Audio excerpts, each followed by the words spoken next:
Hey, what's up? What's up? What's up? What's up? What's up? I am Diamond Stylz. I am going live today.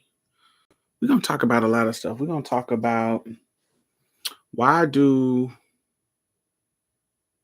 cis dudes think that the kids don't know how to bang.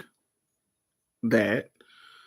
We're going to talk about why I it's some stuff going on that I just think is kind of funny, but it's funny. I don't think it's wrong, but I think it's funny. And I think I don't know. I'll show y'all what I'm talking about. We're gonna talk about how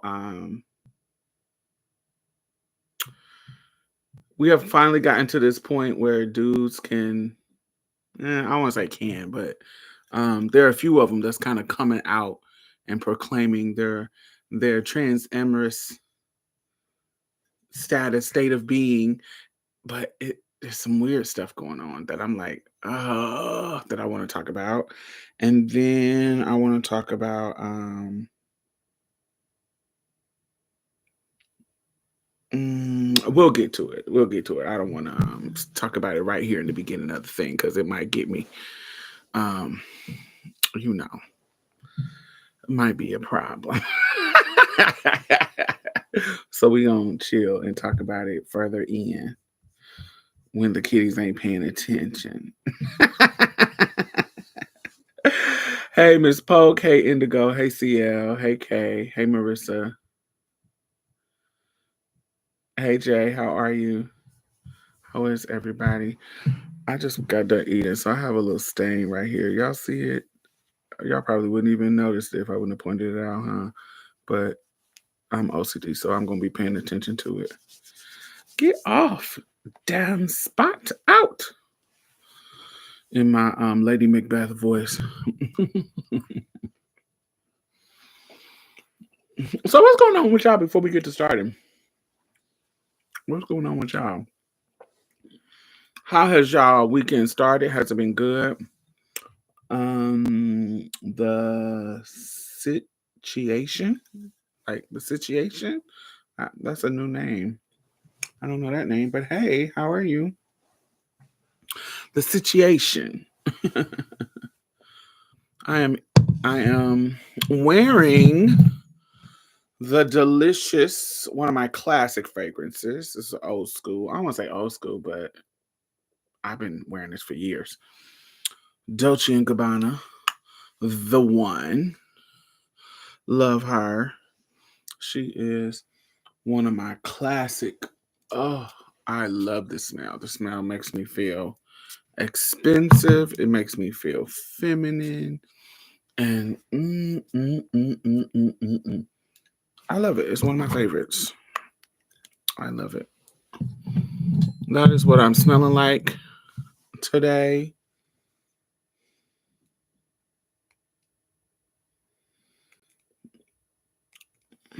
Baby, did you see China? They are wearing us out. I'm actually living for China. I am going to talk, excuse me, I am going to talk about a China situation.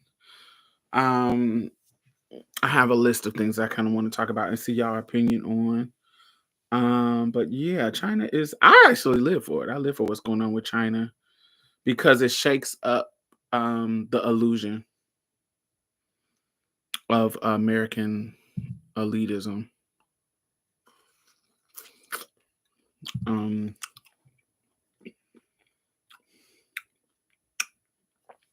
like situation, but country situation. Girl got drunk last night. Missed phone call from the niggas. Oh well. Oh child. Fuck that. Was it some money?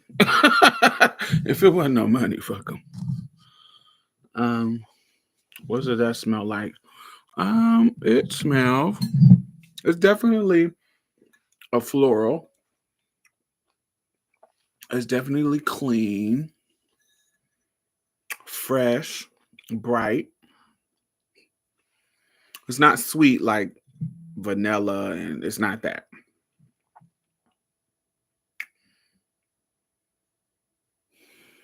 Floral, clean, fresh, sexy. It ain't like floral granny. It's a sweet, sexy, demure floral. It's not carnation, child. I've been looking for a cute Chinese birkin.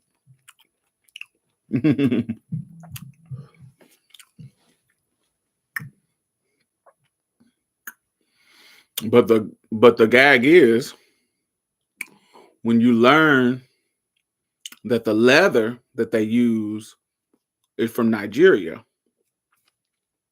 That's what they y'all ain't got to the deeper gag. The deeper gag is the leather that China uses is from Africa. That's I can't wait when they get to that gag. Let me know. Because this gag is just China wearing us out and making themselves look good. But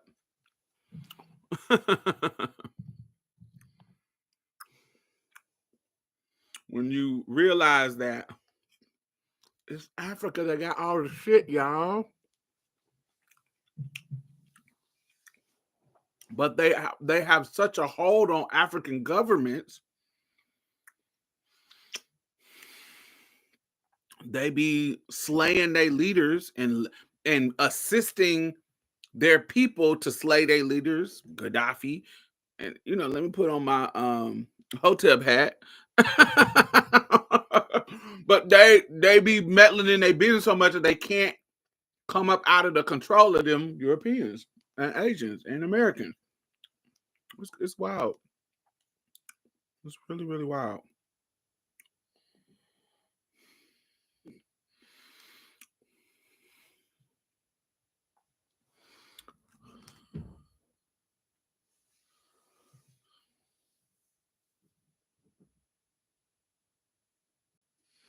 Am I the only one that think there's no such thing as a granny smelling perfume, or maybe I just like the smell? I don't know.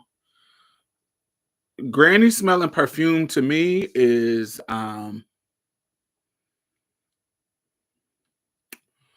think white diamonds can be very granny.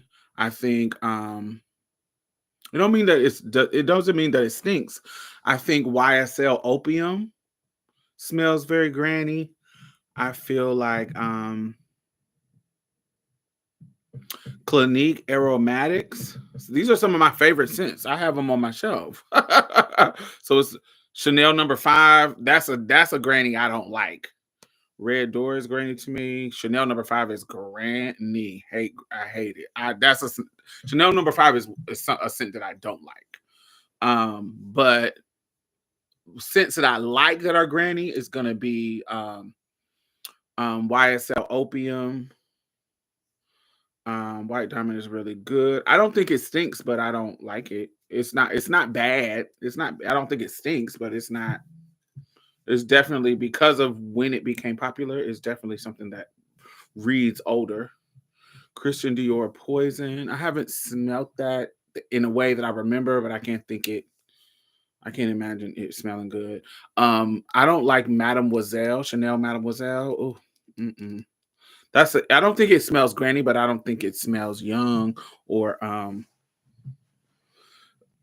Versace Yellow Diamond is granny. Interesting. I'm usually eating snacks. I'm always eating snacks, but I'm eating frozen grapes, blueberries, and cherries. Baby, dark cherries frozen are so good. Oh, I just can eat these all day. Mm-mm-mm-mm-mm. So, Miss Dior is kind of granny. Mm-mm. I don't know if Marc Jacobs Daisy is granny. Definitely floral. But I like Daisy. But Daisy was so popular that I don't like people smelling me and they say, "Oh, you're wearing such and such." I don't like that. There is there might be a little I wouldn't say I'm a gatekeeper, but I don't like a bitch smelling like me. Ooh, Shalimar. I actually like Shalimar, and I don't think it smells granny. I think it smells old, but I don't think it smells granny. Shalimar smells like an older perfume because it comes from that classic, 70s era.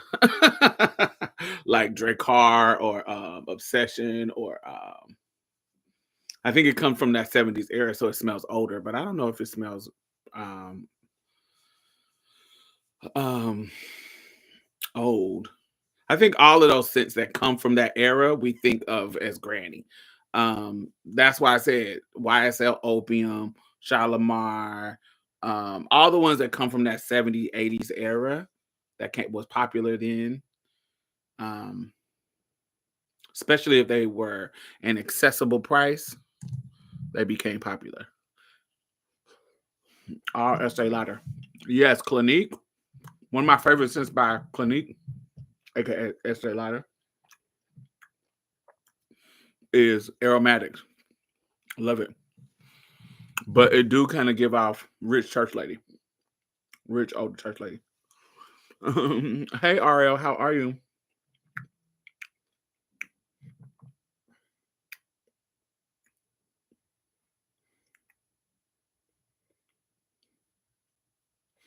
I think as we get older, we need stronger fragrances.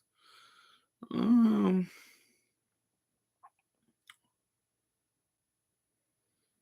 I did some research a couple of years ago about that. There is an older people smell because of the change in so I can't remember exactly what it was, but yeah, there is an older people smell, but it's not strong. And as long as you bathing and cleaning yourself, you can use the same fragrance and be smelling good. Because my older parents, my older family would smell sickening when they were older. There is a smell, but it's based on chemical changes that's happening, but not it's not strong enough to where if your old family stank, it's because they're not being taken care of.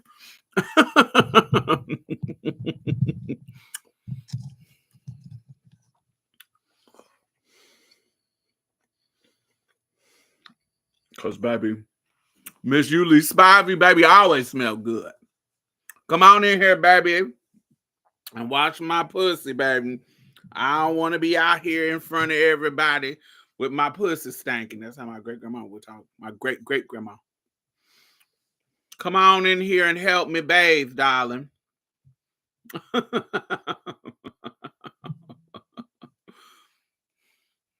Before these people come over.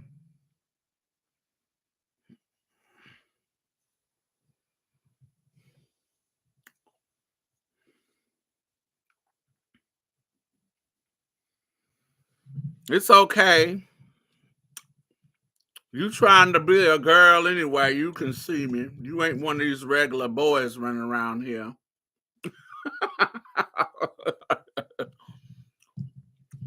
Now, if you was a man, I'll feel some kind of way. But you say you're a woman.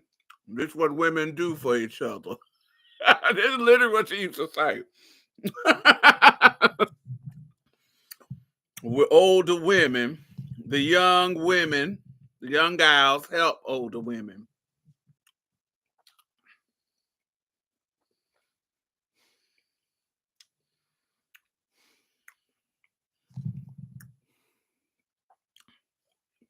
Get my powder. Cause baby, she love her some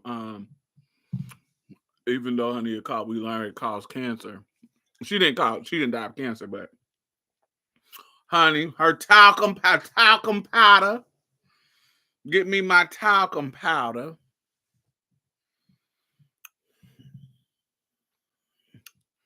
And my tussie.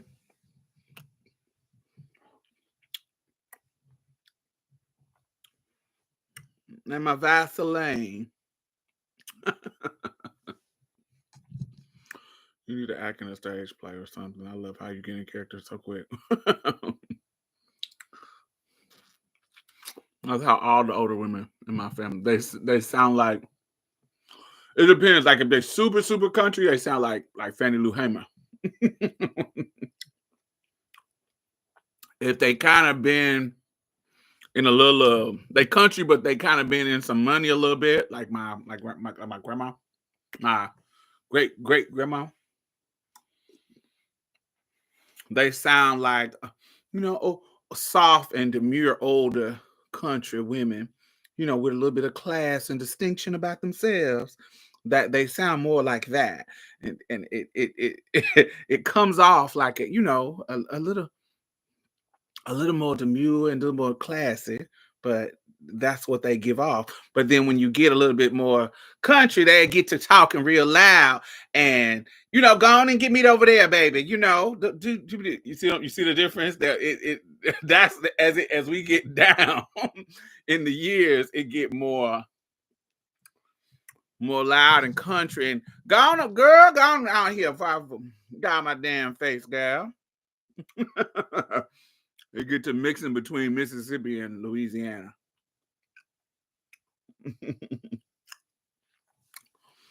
I had to bathe my great grandma and grandma too.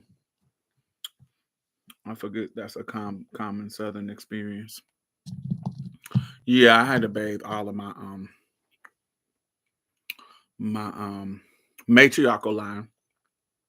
My great grandma, because at one point all of us was alive. My great, my grand, my mom, and me.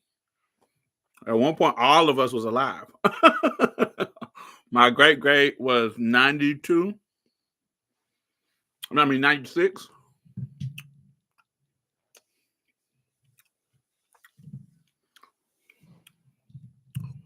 She passed in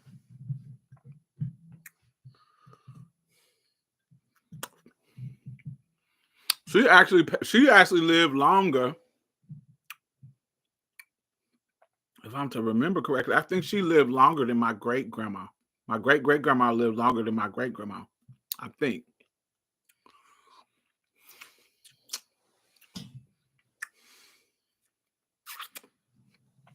Yes, that's so. I always be showing y'all. I don't know where it's at now. It's still hanging on the wall. But yeah. And then my great grandma died in 04. I think 04. But yeah.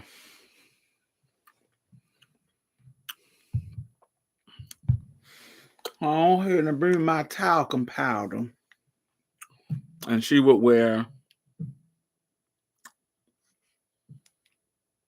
what was she? I know she wore opium YSL. She wore Clinique. What else did she wear? Let me see if I can find it.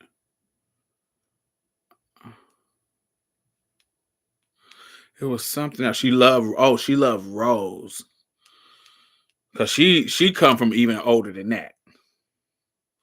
Because she was born in the the 19 aughts. Excuse me.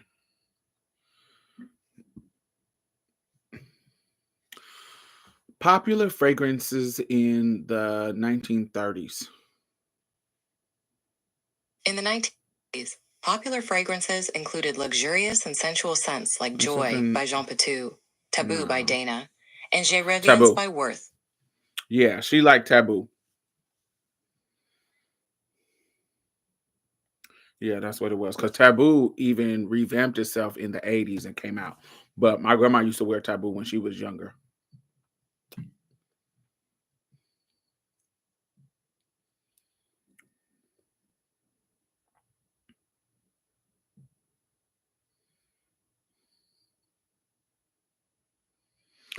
Yes. She loved her some Taboo, honey. Hey, Gigi. All right, let's get started. Ooh, 20 minutes. We already been in 20 minutes.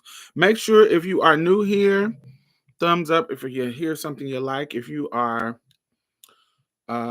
returning person, thumbs up as you sometimes y'all be forgetting. Thumbs up. It is 32 people in here, so that means it should be 32 thumbs ups. How are y'all doing? And as soon as I say that, somebody live, fuck you, ho. Down to 31. All right, so let's get into it. So first of all, let's talk about this one is kind of funny to me.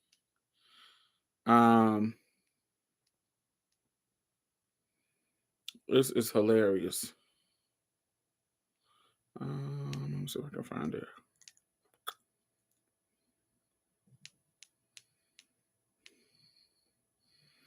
So these boys was sitting on this bench. I don't know if y'all seen it. It's kind of going viral right now. They sitting on this bench, and I guess they called the gay boy a punk or something. And so they thought the gay boy was just, or I don't know if this is a gay boy or a trans woman. When they in the early stages, you don't be knowing. So pardon me if you see this video.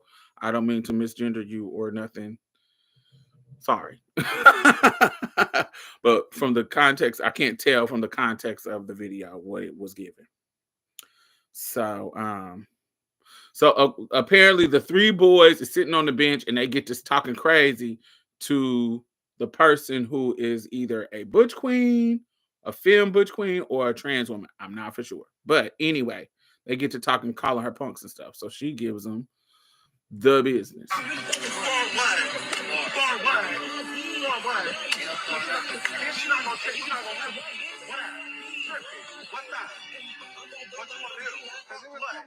Is you cool? Bitch, is you cool? Hey, bro, watch out, bro. Hold on. Hey, get up. What's that? Fuck is you talking about, bitch? Fuck what? Bitch, it's my shit. Fuck wrong with you? Period. Now the Kiki on the video is look at the other dude. So he look around when she haul off at BAP.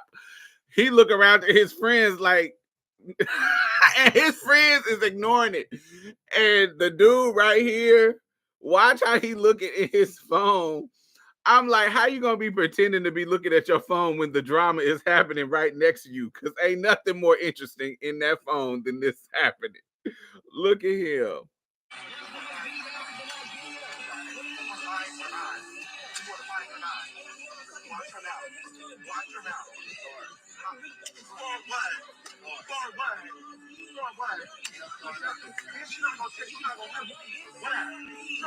What's that? What you want to do? Is you cool?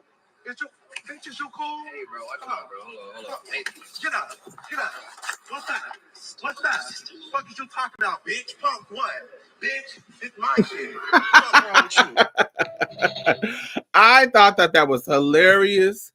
And I said, these straight niggas will have all that mouth. And then when they catch one of these punks that will bop back, this is how it goes. Now look at you, looking stupid. And your homeboy's just sitting there watching you get bopped.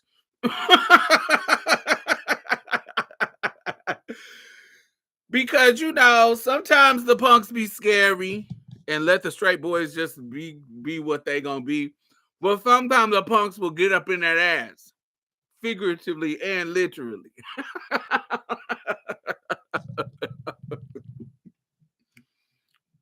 Because I know growing up, it was so many times that dudes would think that they were so hard. Getting blurry. Come on, bitch. Why are you being stupid? So they would think this is still blurry. So this is why I don't like this camera. So why I be switching to the one that ain't got the quality.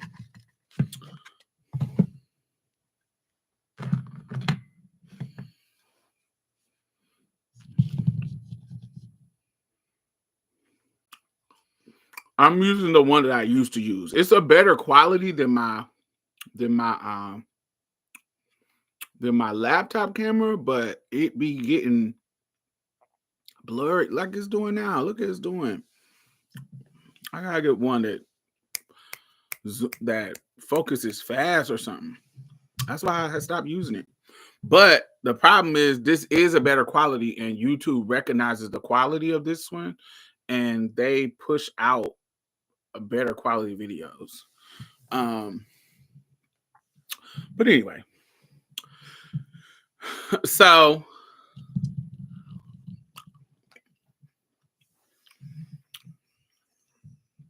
I learned this in high school.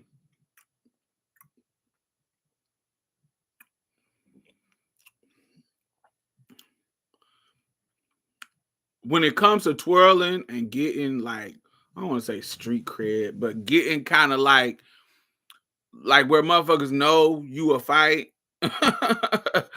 When you get your jacket that, yo, we throw hands out here. You are way more at risk as a straight boy to look horrible if you lose a fight compared to a gay boy. Because first of all, it's expected for the gay boy to lose against a straight boy. Do you see what I'm saying? Like, it's expected. It's like, oh, if you beat up a gay boy, you ain't getting no street points for beating up a gay boy. You beat up a gay boy. But if that gay boy beats you up, woo, you will never live it down. Right. Your niggas is gonna be roasting you for the rest of your life about getting beat up by a gay boy. The rest of your life. They gonna bring it up. You get to roasting. They'll be like, you wasn't saying that to that punk. Don't make me go get that punk. But the gay boy getting beat up by you,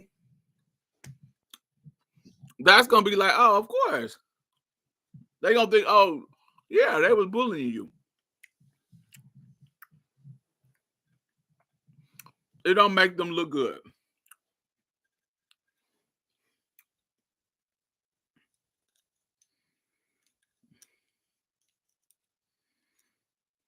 It don't make them look good at all.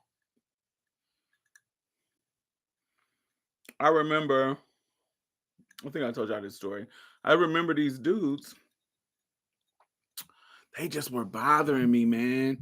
It was for some reason, I don't know what was going on that day. And I think I told y'all, I recently reconnected with one of my homeboys from high school named Andrew, who I thought was a gay boy. But apparently he's bi, and he wasn't bi then, but now he's messing with dudes. But in high school, he hadn't messed with a dude before. But when I talked to him, I was getting, you gay, my nigga. You saying you not, but dude, you gay. And we reconnected, and he was for sure gay. But he tried to live his life he got married to a woman, had kids by her. Girl, now y'all divorced because you was cheating on her with a nigga.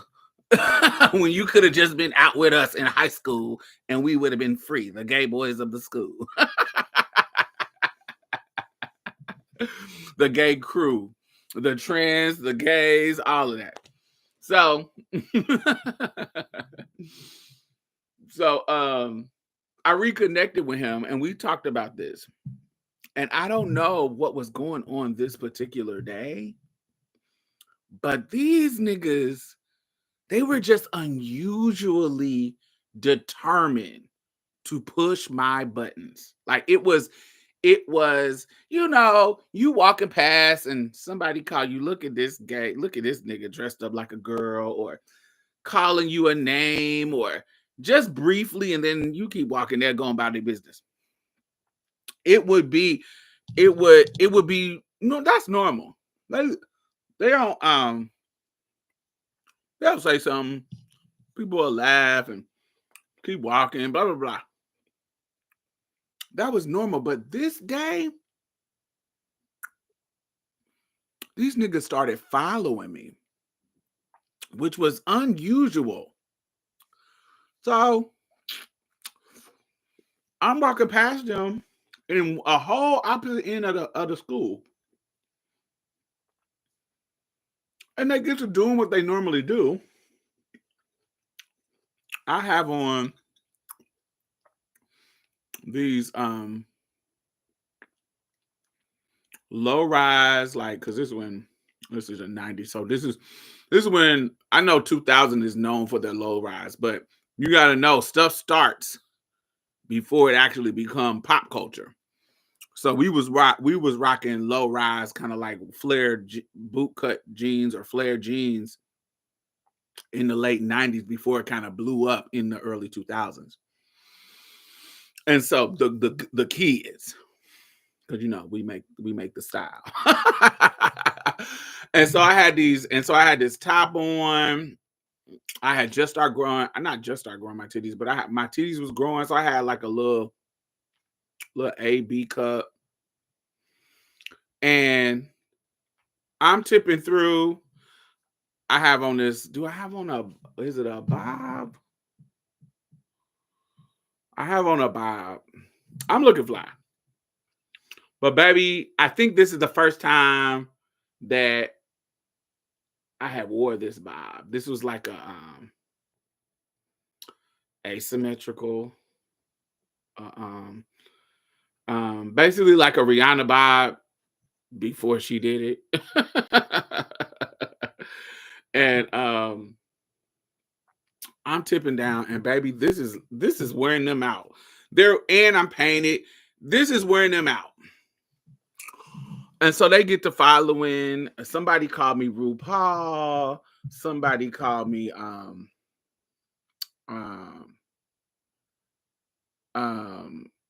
reject Aaliyah.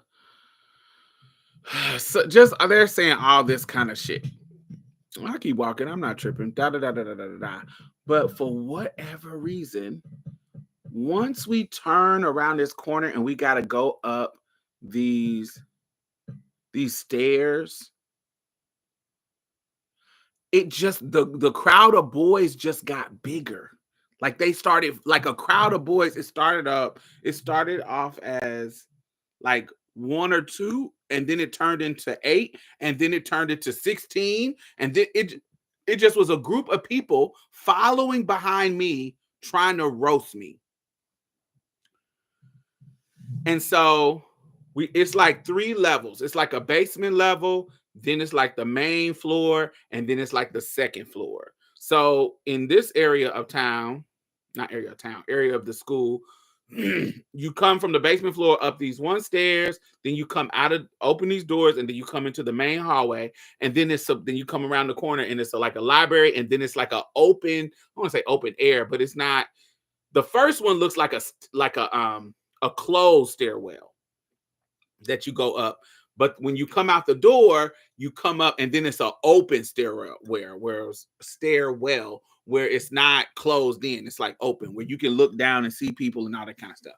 So when we get to going up to the second floor, so it goes up and then it turns and goes up again. So on the turn, it's like a flat part before you get to the next floor. And this goes into, if you make a right, it goes into like this part of the library, like the second floor of the library. And then if you make a left, the stairs go up again, and you on the second floor.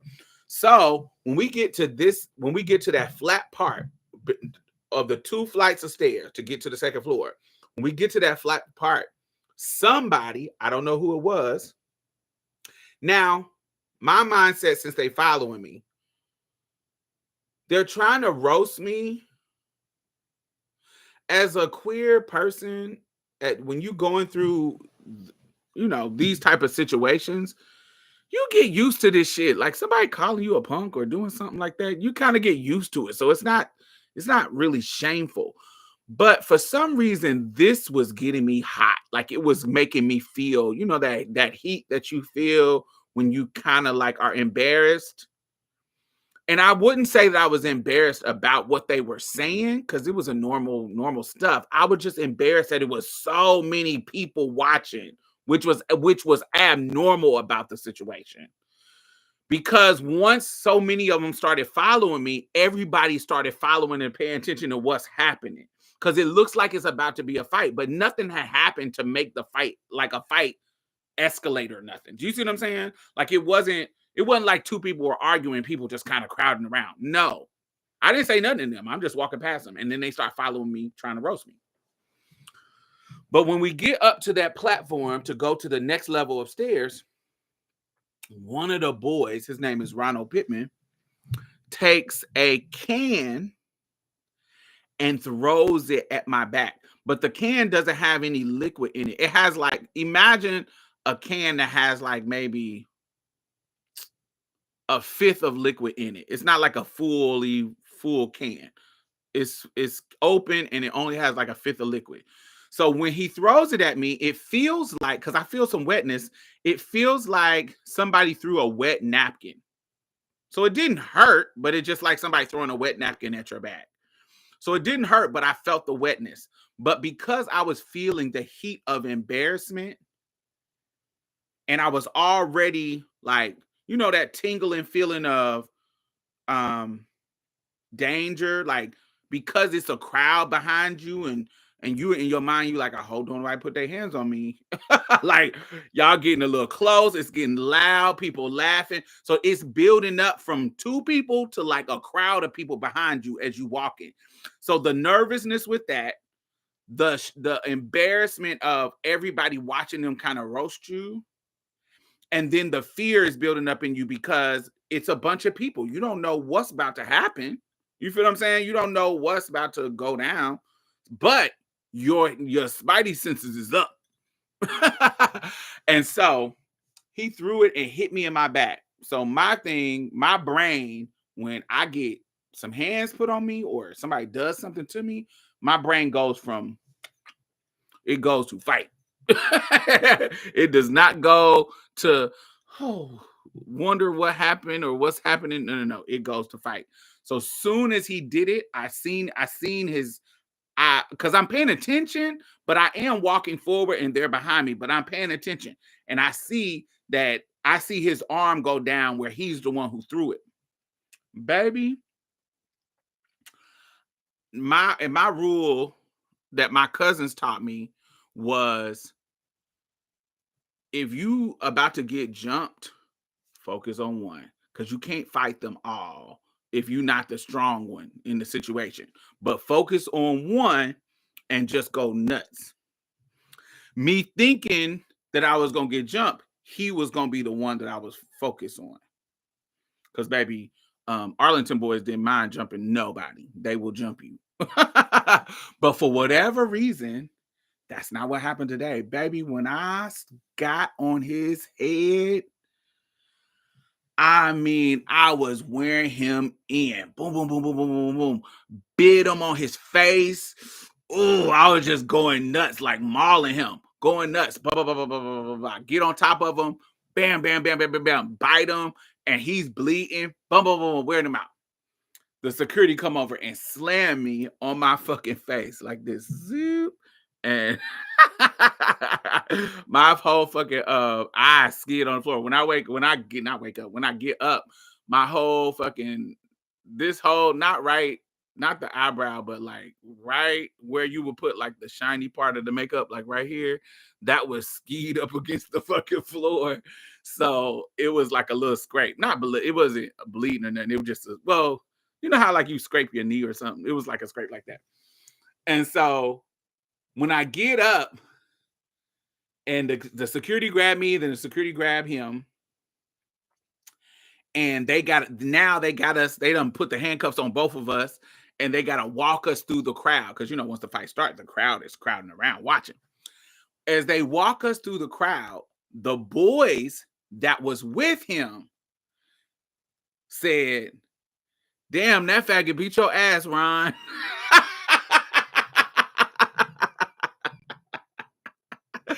And then the cis girls, I'm about to say the fish. Then the cis girls, they like, that's what y'all get. That's what y'all get. That's what your ass get. You got your ass beat messing with people. Messing with people and ain't nobody bothering you. And it was hilariously funny because everybody is cracking up at them kind of teasing him. And we get to the they put us in the detention center, and I felt so good. Like just sitting there, look at him bleeding and beat up. I wasn't even saying that. I was just looking at him like, just got your ass. You thought you was about to get some street points and cool points for bullying me. Bitch, beat your ass. I felt so good. That was one of those moments in my life where I was sitting in there like, yes, I love this. Love this. But after we got suspended and came back to school. No longer was he a part of the crowd of dudes that would be bullies. He was no longer in that crowd. He'd be walking down the hallway, maybe like with one of his little friends, but not with a clique of people. If we was in the same hallway together, the boys would be like, "He coming to do you again, Ronnie." He could not live it down. And later on that year, he did come back. He saw me. We were somewhere. I can't remember. It was like some kind of party that was. It wasn't a gay party. It wasn't gay. It wasn't gay. But it was a lot of dykes there. Like it wasn't a gay party, but it was a lot of dyke there.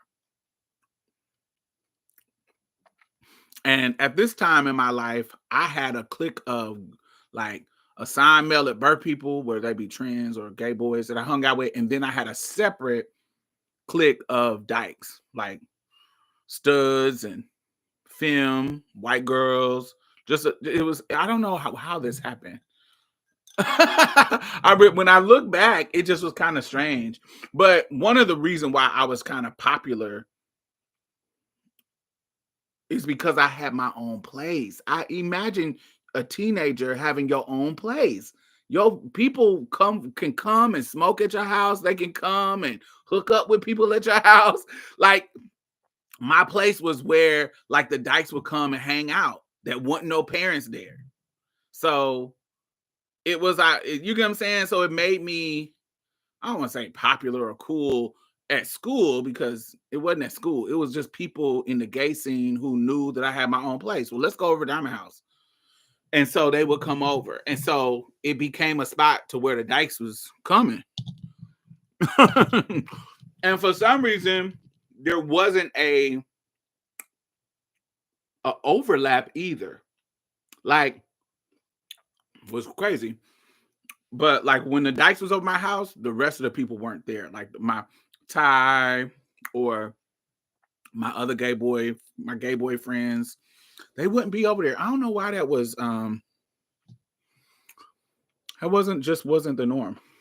It was just the studs and the dykes and they brothers, the straight brothers, and then there would be the butch queens and the trans at different times. Very little overlap. So I was at this party with the dykes, and the party, it was a straight party, but like I said, it was a lot of dykes. And so I walked in, and he's in there because he's friends with this dude. So this dude, the dykes used to bring on my house. So one of my stud friends, like she was one of the more masculine studs. Her name was Magali. Beautiful. but super, super masculine. She had a straight brother, fine, named Kurt. They was Nicaraguan and black.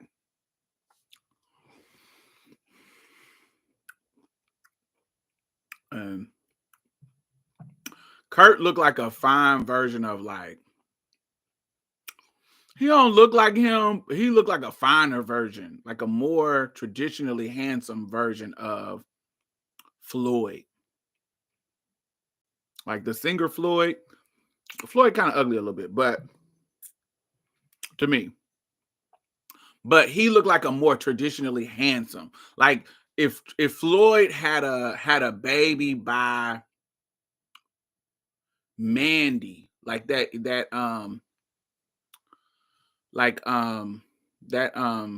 South Asian comedian, I don't know her, Mandy something, Mindy.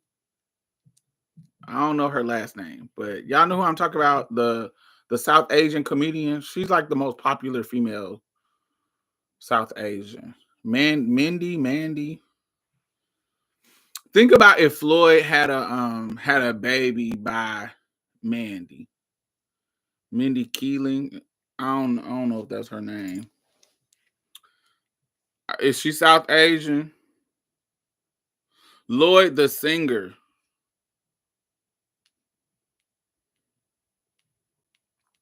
I'm trying to imagine what Mindy Keeling. Yes. Imagine if Mindy Keeling had a baby by Lloyd.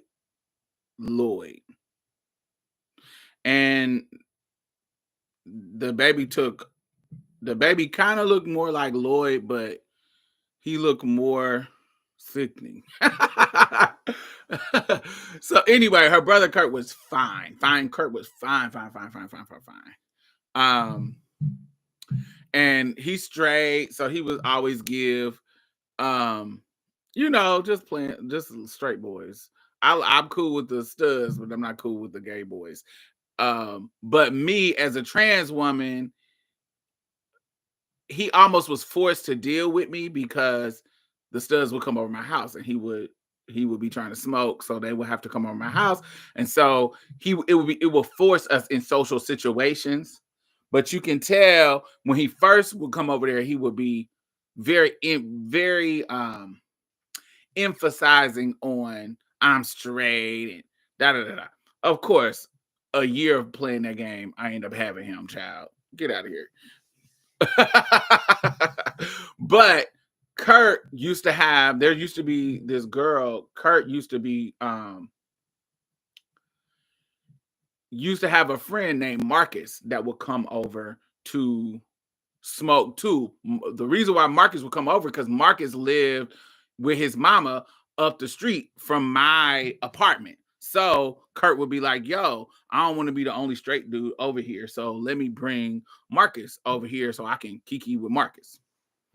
So Marcus would come over.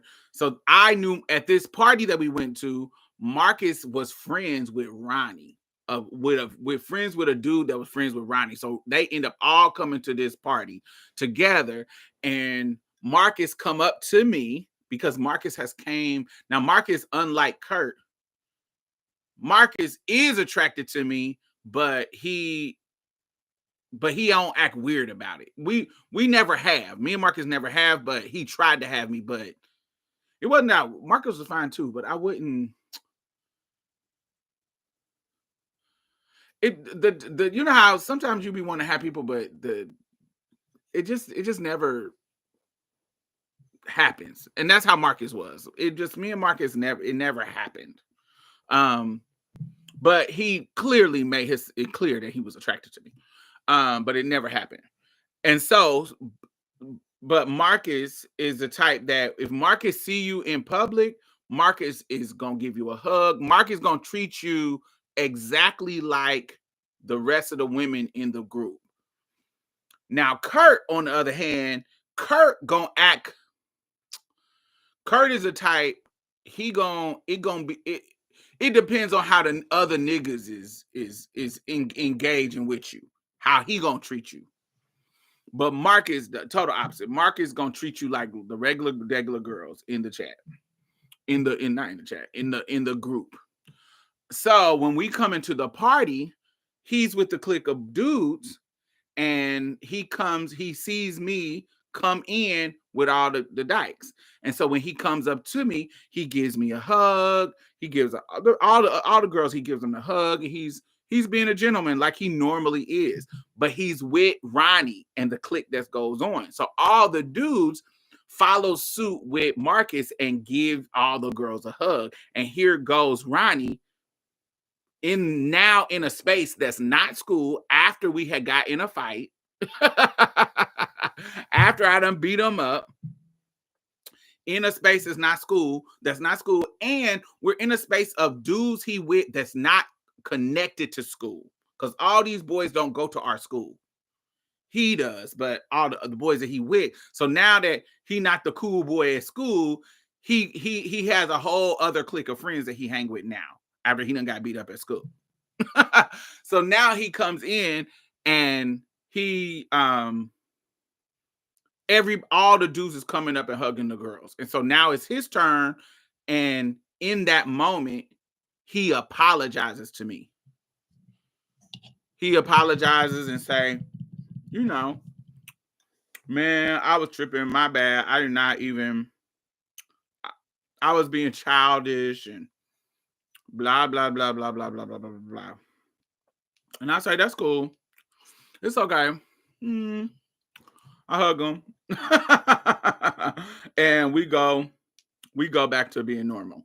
But after this was this was the next semester. So we got in a fight in the first semester. And then the next semester of the year, it was probably like my junior year, the next semester of my junior year, he was, that's when this happened. He ended up apologizing to me.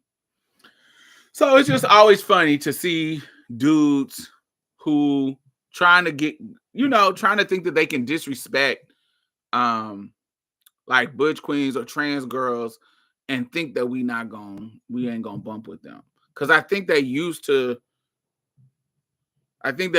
us kind of like letting it slide or not making it a big deal and blah blah blah blah blah. They never expect us to kind of come out of a bag on their ass and wear them out.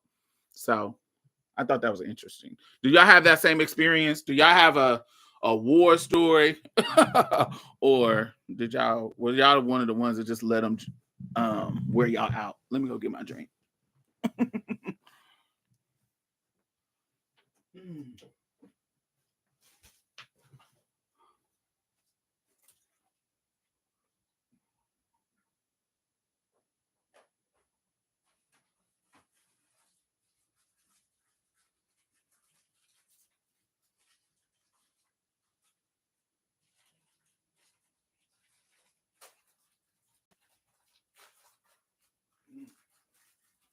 What are you about, though?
Praise the Lord.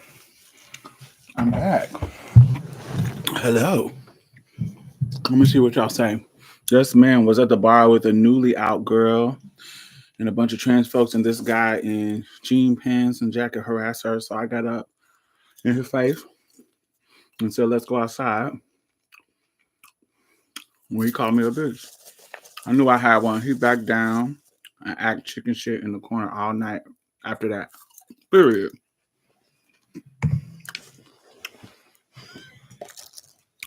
Let me show y'all what this is some big back tips.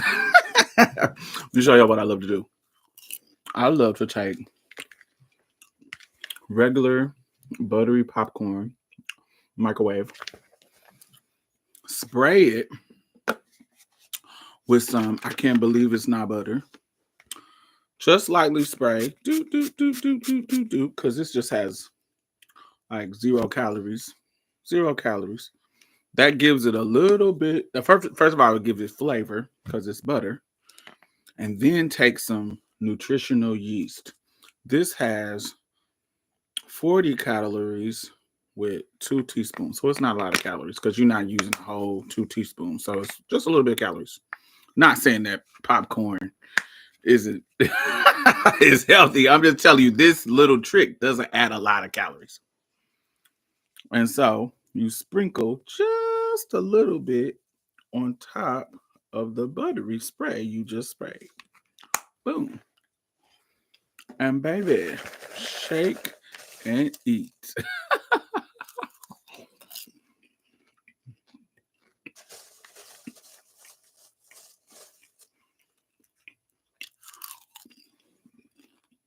And sometimes I just spray a little bit more because it's 0 calories.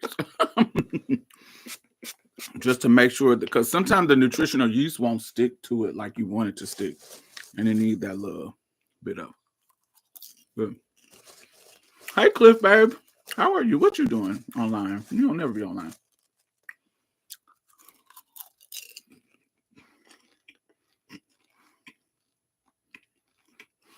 Your ears must have been itching because I actually was talking about you on my live yesterday.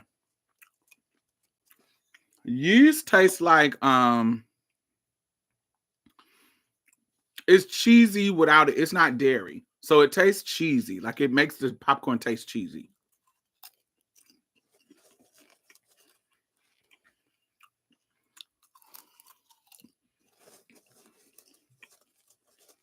I add hot sauce to mine.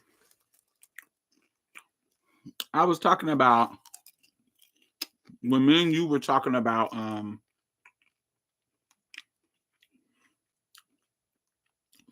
how gay boys get more conservative in how they present to the world as they get older. Because girl, we trying to be out here making our money. We is not trying to be out here. Yeah, that was cute when you're young, but honey, it'll get you fired from a job when you get older. So you got to calm that shit down.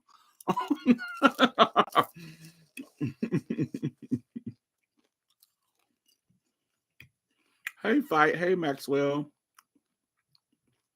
CL says, I think they are used to scary queer people because when the trade try it and I run up on in their face punking them and ready to fight, they be gagging. So most of the time, I don't even have to fight. Right.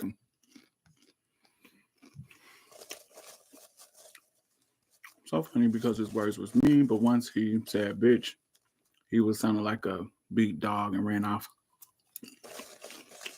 Oddly enough, the ones that have me held in school, the ones that gave me hell in school were girls, and I did whip the main one's ass. I didn't fight any girls in high school. Not in high school. I didn't fight any girls in high school. By the time I got to high school, most of the girls weren't really trying it. Now in junior high, I've definitely fought a lot. There was the girl that I wanted to fight was this girl named Cassandra Killebrew. wanted to twirl her.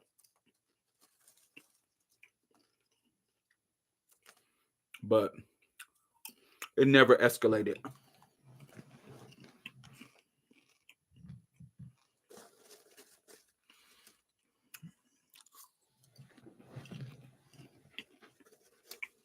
My sister does that with, I can't believe it's not butter. That takes the ramen noodle seasoning packets and seasons the popcorn. They be so good. I always use my ramen noodle single seasoning packet. So how do you have an extra ramen noodle packet season? When I make noodles, I gotta use the packet to season them. So how you have extra packs?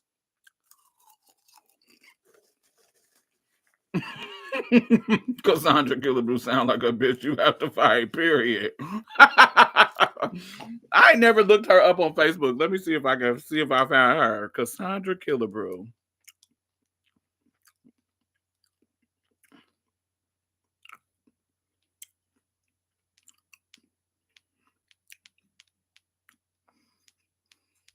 Oh, where's my Facebook?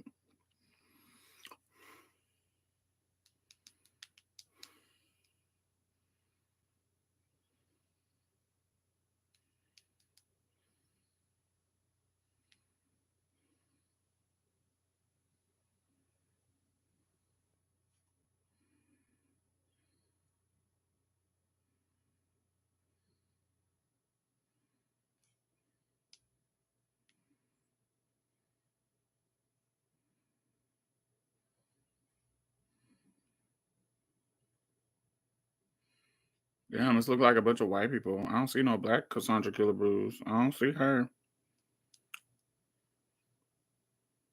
Let me see if I narrow down the city. Nope. No Cassandra Killebrew. Let me see if I can do it with. No, her name was with a Her name was with a C. Yeah, she's not on Facebook. Cassandra Killebrew. I don't know what her T is.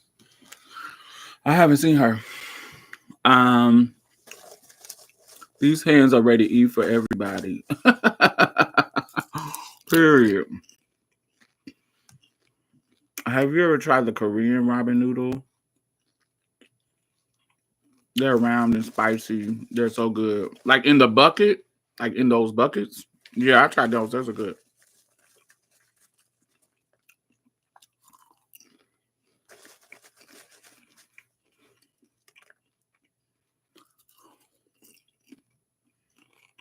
The ones in the packet, the Korean. I done tried so many ramen noodles. So many. I've tried some in the packet, some in buckets, some in cups, some in like those TV dinner kind of trays.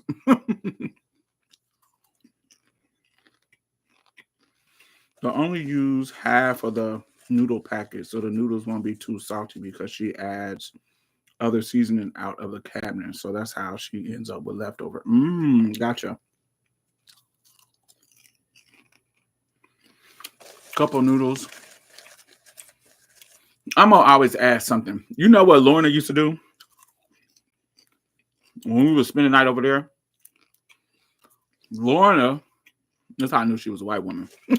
Not that I didn't know she was a white woman, but this is how she cooked. Lorna would scramble up she would take like a pound of meat, like a pound of ground beef, scramble it up, brown it, and then throw some peas and like a can of peas and carrots in there, and then put some of that in the ramen noodles. It was good, but it was very a person who don't know how to cook. It wasn't nasty, but I had never seen nobody do that. And I only seen Lorna do it. And she went in there and boiled them noodles and put ground beef, peas, and carrots in the noodles. It wasn't nasty, but it was very. What is going on here? What is she feeding us? Because I come from a country ass cooking family, so even our little regular meals be, kind of fire, like kind of, country good meals.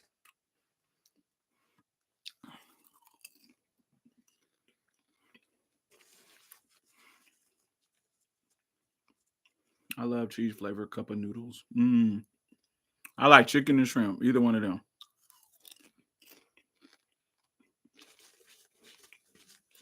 What do you add to yours? My noodles? Butter, child. I add some butter. Oh, something unusual. I'll add some, not a lot. I don't want y'all to think it's gonna be sweet, but I add a little bit of honey, just a little bit, and cayenne pepper, because I like sweet, spicy shit. Like I like that combination. So it's not sweet, like super sweet. I don't like that, but it's just honey and cayenne pepper to the seasoning that's already in it. It makes it hotter and a little bit sweeter, so it gives it more, and butter, and it just gives it more robust flavor. I also don't like a soupy noodle. A lot of people put too much water. I don't like a soupy noodle. I like the water to be fully absorbed to where the noodles are soft, but it's not like a soup. It's like I don't know, like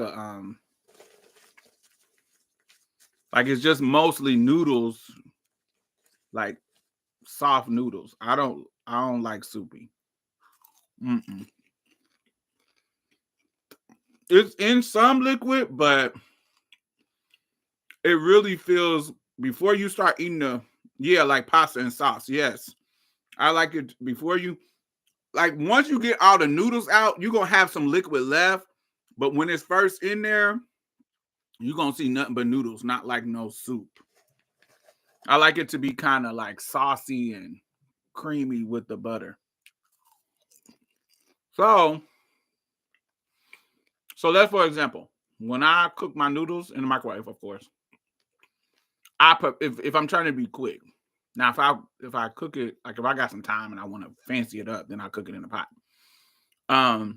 But in the microwave, they say fill it up to this line, whatever the line is, I'm gonna do half of that. But in the middle of the time that it's supposed to cook, I'm gonna flip the noodle over, because if you just have that hard little noodle in there, we talk about hood ramen. We're not talking about like ramen. I am. I'm talking about hood ramens, noodles, not from the Vietnamese ramen, not from the shop. Oh, I'm not talking about. If y'all talk about ramen from the place, then that's a whole different experience. Like pho and ramen. That's what we talk about. EBT ramen, right? CL, we here. They fancy hoes. These hoes being fancy. I'm talking about 99-cent store ramens you get in the pack. Shrimp, beef, or chicken, bitch.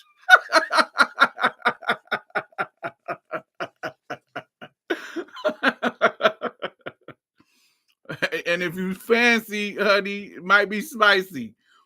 Top ramen, right? Now at the right. Now at the ramen shop, I'm getting the brisket, the boiled egg, the bean sprouts, the extra bean sprouts, the Asian basil. You know what I'm saying? It's gonna be a nice pho moment. It's gonna be that's different. I'm talking about when you at home.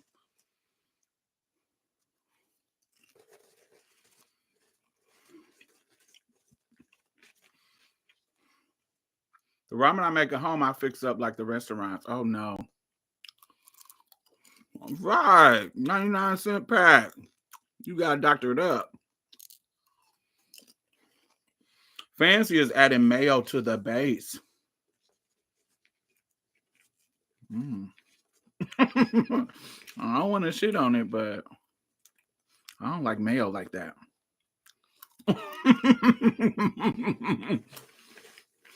Mm-mm. Do you? You know, I don't want to yuck nobody else's yum. It might be delicious to you. Nah. I take the pack. However much water they tell you to put in it. I do half of that. But in the middle of the cooking time, I flip it. Because if you just have it, because if it's totally submerged, it's going to cook well. But if you don't flip it, it's not going to do what it needs to do. And then I let it sit in the hot liquid that I cooked it in. Let it sit, because then the noodles are going to absorb the butter into the noodles, and it's going to absorb them, so they're going to get thick, but they're going to get soft. And then it's just going to be love. It's going to be like a pasta noodle.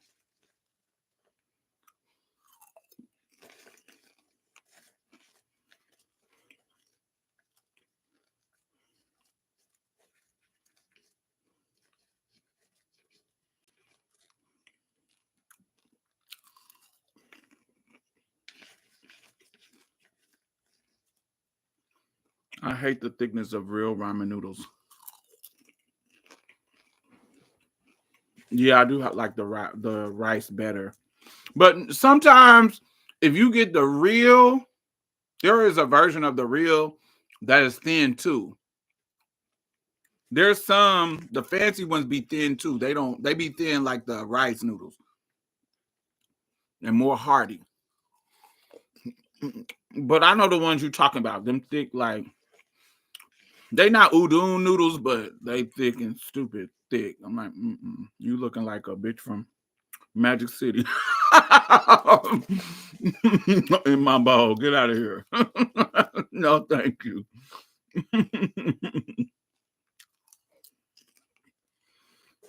Yeah.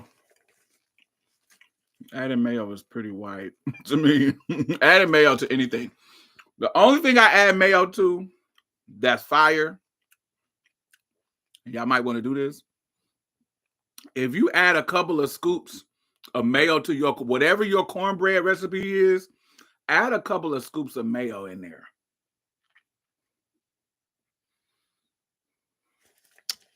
And thank me later. Like 1 or 2 scoops, like spoonfuls of mayo. Just bust it. Put it down in your meat, whatever your recipe is. Just put a couple of scoops of mayo in there. Yes, I love Mexican street corn.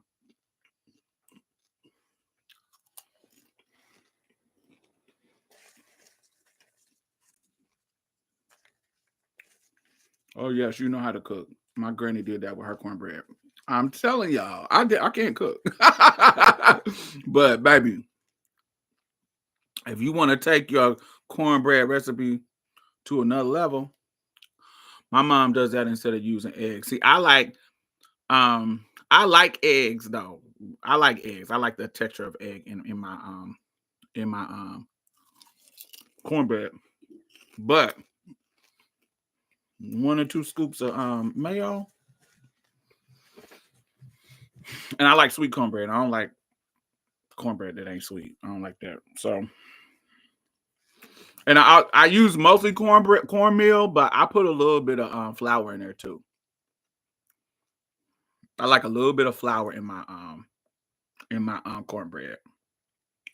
Just a little bit. It's still gonna feel like cornbread, but it's just a little bit of flour. Like maybe the whole dry ingredients, 3/4 is gonna be cornmeal, and 1/4 is gonna be flour. How do you feel about actual pieces of corn in your cornbread? I don't like that. I've tasted it and it's okay, but I'm not gonna make that. I'm not gonna fix it. But I've tasted something that was okay with corn and jalapeno. I've been at a Mexican spot where they put corn and jalapeno on the cornbread and drizzled honey on top. Woo! Shit with fire. Now I'm not making that. when I make it, but excuse me. But I have tasted and it was good. They bring a even here, like if y'all live in Houston, there's this place called Gracie's. Gracie's bring you a pan of cornbread just as an appetizer, bitch. That's what that Mexican lady made. It tastes like that, where it was like Mexican, but it didn't have the corn and shit in it. But that's how what Gracie did. She just added corn and bits of jalapeno in there and drizzled the top with honey. Bitch, that cornbread was fire. Some put cream of corn in the cornbread mix. It was interesting. I can see that tasting good. I can see that tasting good.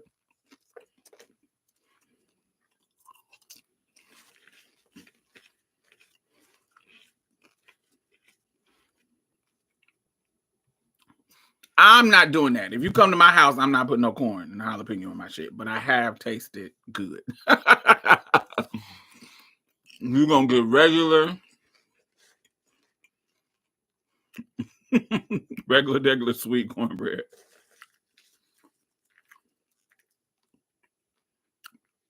No, we don't. We have Papacitos.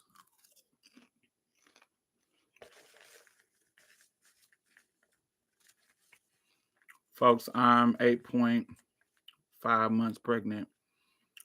This combo has me salivating. I'm already ate dinner. Come on, 8.5.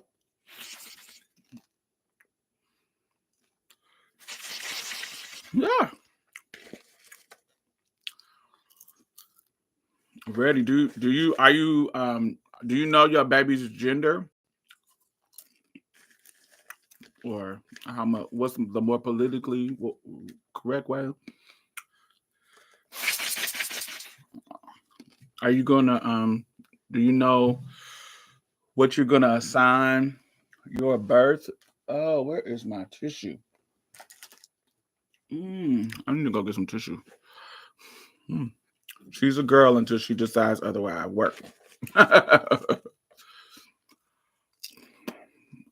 I'm one of them trans people that's not against gender reveals. Because, baby, I want to get all my babies. If I have a baby, she's getting all hers. If it's a girl or a boy, they getting all their gendered shit. Especially if it's a girl, baby, she's gonna be in all kinds of colors. It's gonna be pink, green, yellow. She's gonna be in all kinds of stuff. She's gonna be beat. If I have a girl. Yeah. And I actually have two lights on right now. There's a ring light right here going around the camera, and then there's one back there that's lighting this. If I cut that one off, this is gonna look, it don't look white, it looks dingy. This lights me, but this lights that.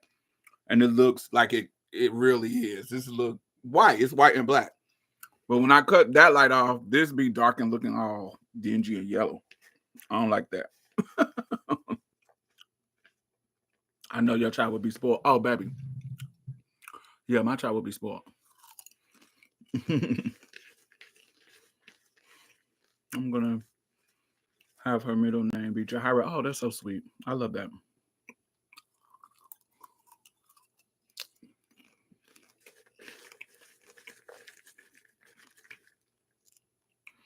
Have you gone to see Sinners? Yes, I have gone to see Sinners. It was so good. I don't know if I'm going to go see it again sometime this next week. I was talking about it yesterday. I broke my phone yesterday because I went to see Sinners and was doing the 4D, and look at what it did to my phone.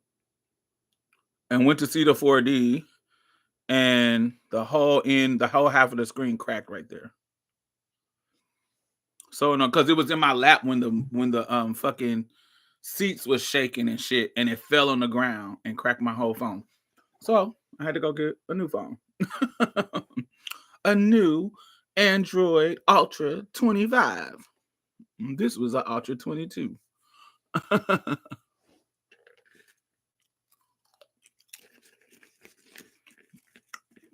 Oh, I was in bed early last night and missed the live. Yeah. But Sinners was so good. So good. Everybody know I don't think Michael B. Jordan is sexy like that. He cute. He regular. So we talked about that. I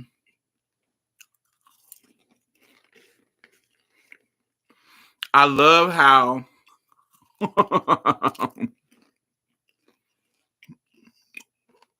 they played it. So Michael B. Jordan plays twins, Smoke and Stack, which I think is beautiful because they are in this era and it kind of has this bluesy theme. And one of my favorite blues singers is Smokestack Lightning by Howlin' Wolf. One of my favorite songs is Smokestack Lightning by Howlin' Wolf. Howlin' Wolf is, just a country old blues singer from back in the day. And that's one of my favorite songs. And so they named the characters after that. The twins, Smoke and Stack. So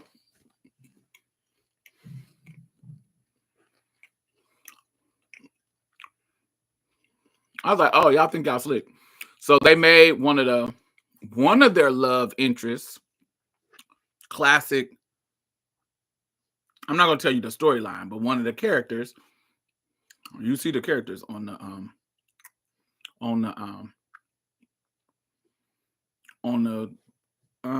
promotion. So one of their girlfriends is like this biracial, white looking girl.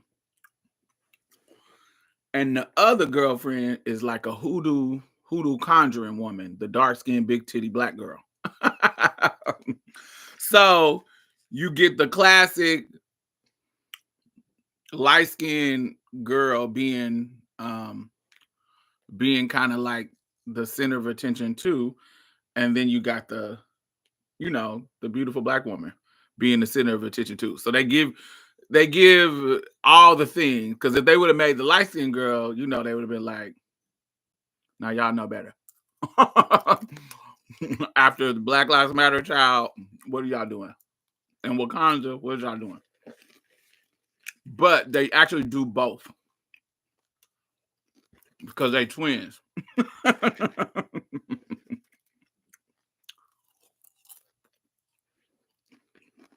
So I love it. Love it. It is.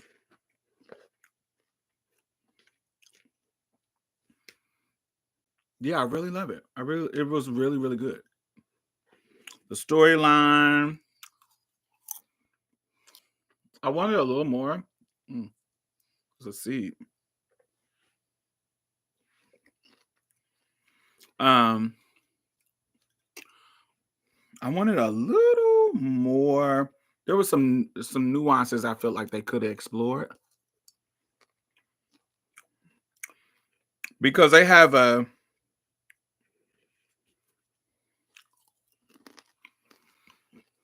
there's things that they didn't explore that I wanted them to explore. So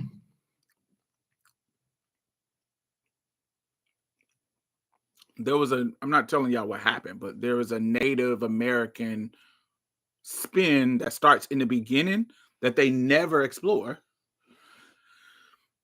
And then there is an Asian couple that's living in their town And they explore it a little bit, but they don't explore it like I want them to. Like they could have did a little bit more with the storyline that kind of gave these kind of there could have been some meaty subtext in the writing. It was good, but it could have been meatier. They made Michael B work for his check in this movie. Yes, honey. Ryan Coogler got him a muse. I actually love that. I love that he is. They used to do that back in the day. Like they used to do it to Marilyn Monroe. They used like they'll have a director who has a favorite actress that they would use. Otto Preminger worked for Dorothy Dandridge. I can't remember the actor that did it with Marilyn Monroe, but it was directors will have a muse, and they would be in all of their films. And I love seeing Black actors do that. I love it. Love it, love it, love it.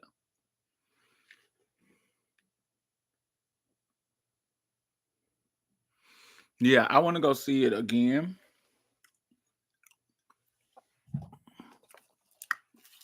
I definitely want to go see it again.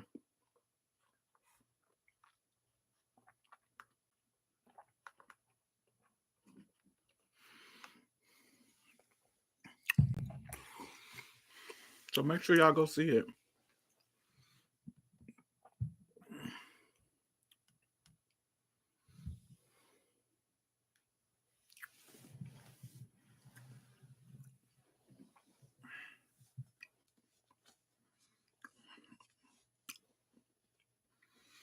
Fight. What is her first name is going to be? If her middle name is going to be Jahira, what is her first name? Oh, let me go to my next topic, honey, while I'm sitting here talking to y'all about that. Let me go to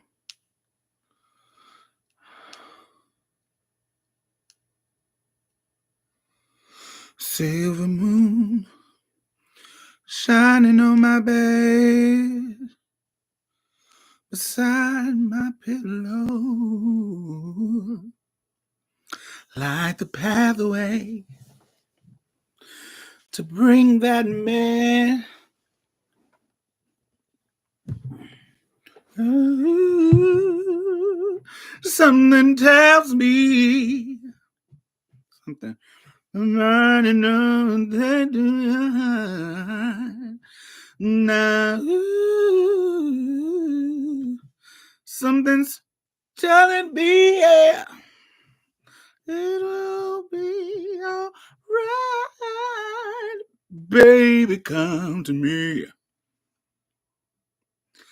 Gotta have you.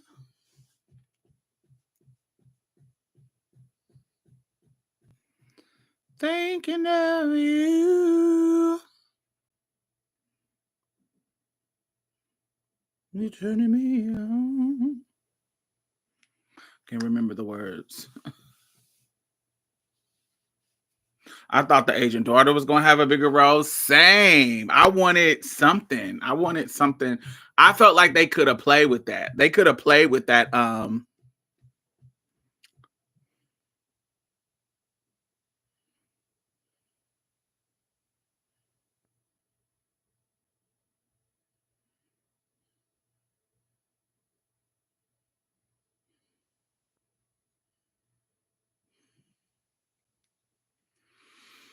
It's a 10 out of 10. No, it's a 9 out of 10.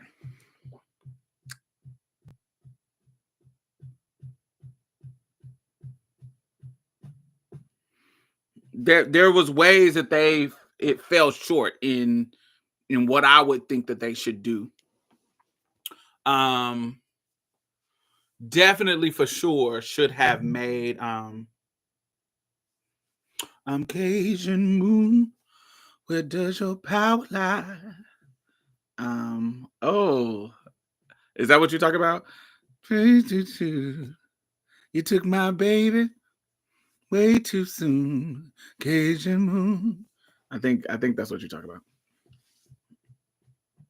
Yes, I know that song. I don't know. I don't be knowing words. I be knowing melodies.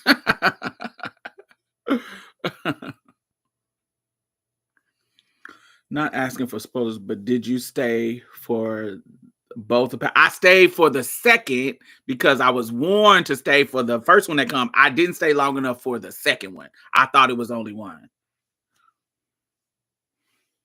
Hey. Hey, Chara. Ooh. But yes, I think they should have did something with the daughter, the Asian daughter. I think they should have did something with old girl's husband that never ever showed up.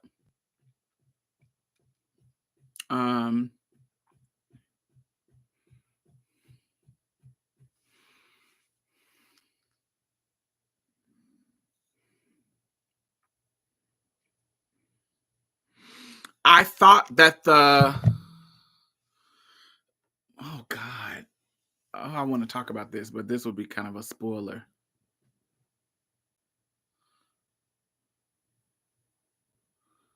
Let me see who said that.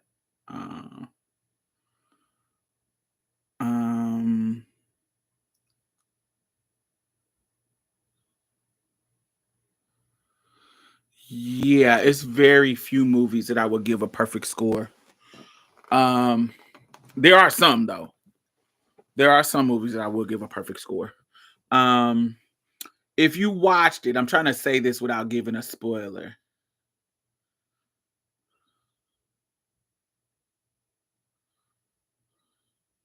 Okay, this is y'all know, everybody knows that this is a vampire movie, that you can tell that from the preview. So y'all know it's a vampire movie. It's a action vampire movie. So we all know classic vampire stories is there's ways to kill vampires. This is a vampire story. So we know that they don't like garlic. We know that you got to take a stake to their heart. You know, the classic shit. So that's not a spoiler. We know all of that. So there's a scene where they have to eat, they're forcing individuals to eat garlic. And they're trying to reveal who is a vampire from eating the garlic. Okay, so I'm not gonna tell y'all how it ends, but anybody who has watched it, I thought that was stupid because it didn't make sense, because everybody that was in the circle, they met in the daytime earlier in the movie. So why the fuck are y'all making this circle to see who is one of the kiddies? Y'all should have known who it was, because most of the people in the circle,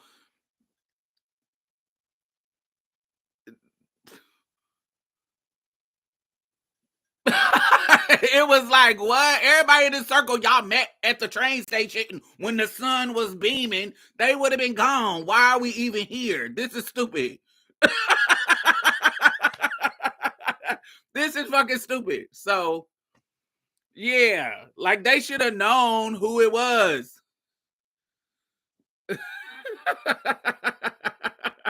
I'm like, this is dumb. Like, y'all know that these aren't the people. Why are y'all making this a moment? It shouldn't have even been a moment. Like, and there was other things that they could have did.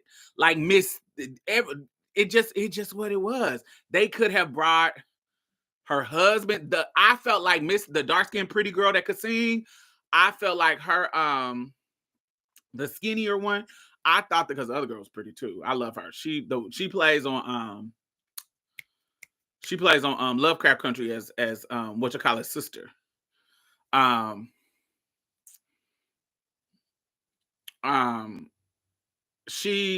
felt like they could have brought her husband in. I felt like brought her husband in. There's so many stories. The Asian daughter. I think that those are the stories that I wanted to happen different. I wanted that Asian daughter to come and make some kind of I needed the subtext to be more talked about the model minority kind of thing, and how they could have used that as a euphemism to sell us out. You see what I'm saying? How they sell black people out, all that kind of stuff. They could have used that in some kind of way, that narrative, instead of using her. This would be a spoiler, so I'm not gonna say that. Instead of using her to, do what she did, they could have used her to talk about, because they already had the sellout girl. You see what I'm saying? It was so many things that they could have done, and they didn't do it. Also, I didn't like that second ending. I didn't like that I don't like the people who survived. Like, it was like, what? I'm like, those two, girl, get out of here.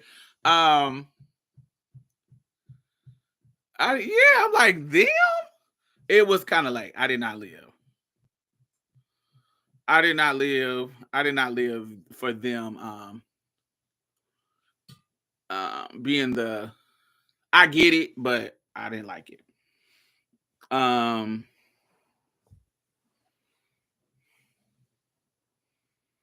Yeah, so it will, once y'all watch it, we'll discuss. I'm gonna give y'all hoes about a week.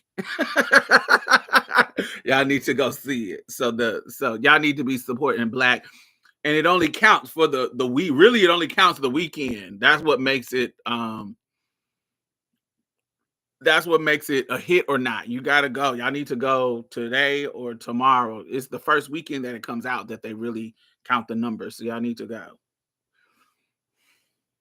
Because in the next round, the next week of next Friday, the next Thursday, Friday is when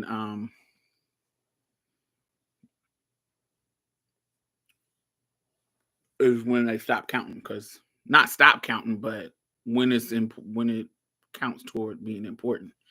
You need to go see the weekend that it comes out. Yeah, go see it. I really like them with the whole as you hear. Yeah.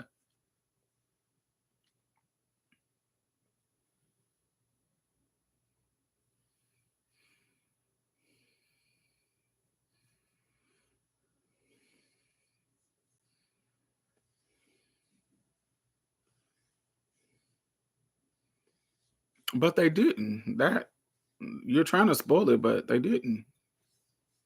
Some of them did, but not all of them. I thought that scene where they were dancing, the vampires was dancing. I thought that was a pretty, cinematically a pretty scene. Like, they could have did. I would have loved to see. I thought that just that scene, I would have loved to see that be more. I would have loved to see it be more choreographed.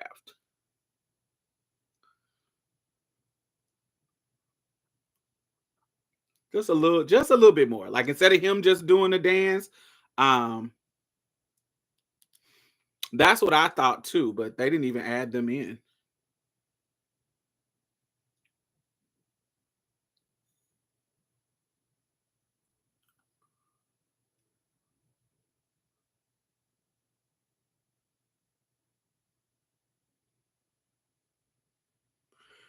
Kind of like the dance scene in the Book of Clarence. I don't even remember that scene. I hated that movie. I didn't like that movie.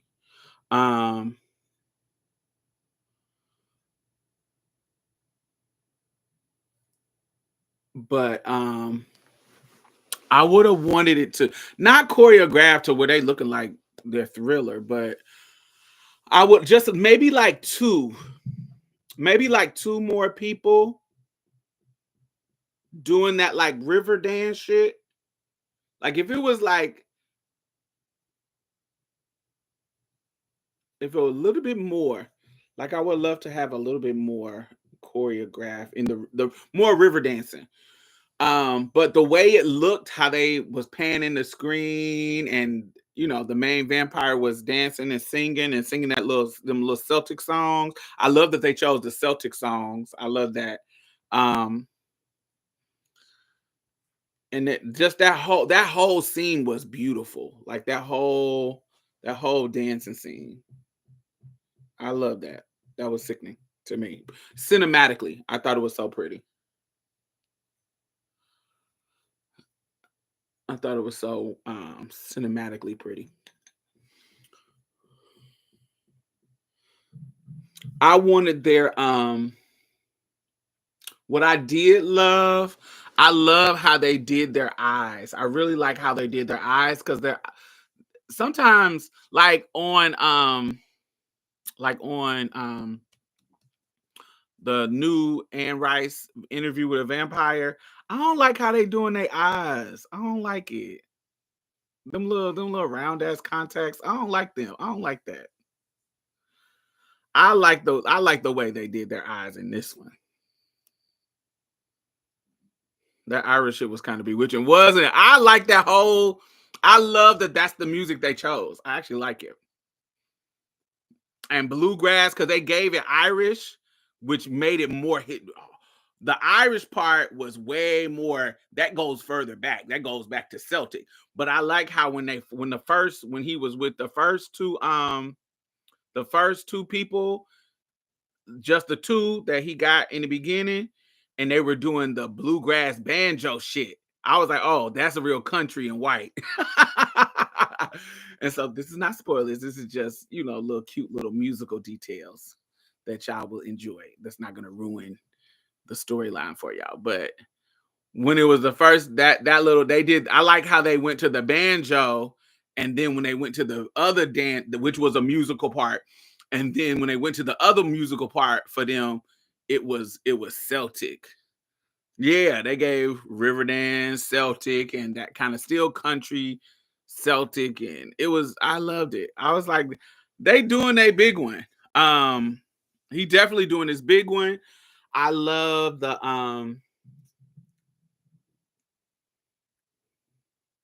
I love when they make. Oh, this is also what I love.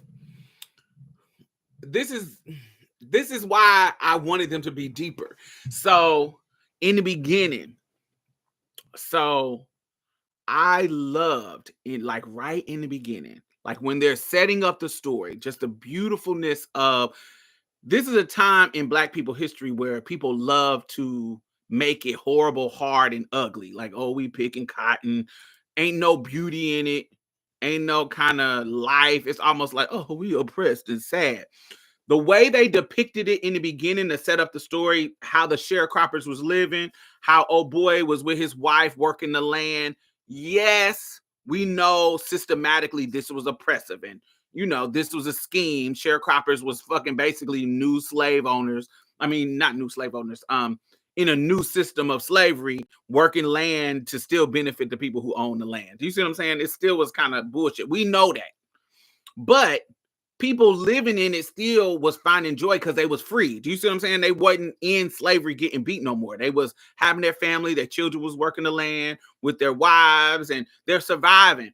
And in the beginning of the movie, they really showed the beauty of still having joy in life as Black people, which we know that's how we would be living it. We still would be having a good time, juke joints, and having fun and still finding joy and love within community with each other.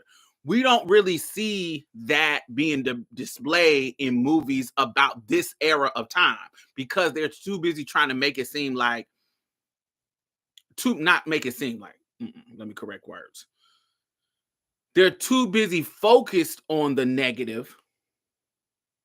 And it was negative. I'm not trying to romanticize it, but we are also human, and it's going to be some beauty. They're going to be, when we were fucking getting married in the Reconstruction era, we started having beautiful traditions like jumping the broom,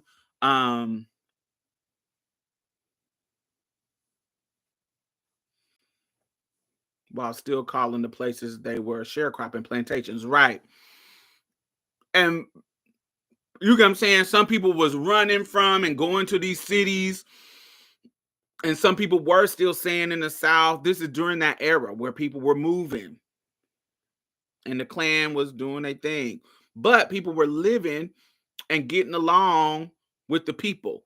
Still oppressed by the heaviness of the system, but they were still finding joy and love and enjoying their freedom to the best of their ability. And that's going to look different. And I think that what's beautiful about Sinner, this beginning part of really the whole film, the beauty of it is there's an emphasis on finding that joy in African American culture during this time that's not centering the system.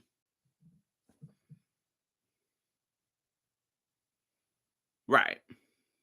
Appreciating how far they come. Yes, you see the loving marriages, you see the families tending the land, picking cotton as their business, not as, oh, I'm a slave and the overseers is in the corner on the other side of the field with the whip ready to beat me if I don't pick enough cotton. No, some of them were still working the land, but now they own the land or they live on the land and it's a part of their getting more free in their independence.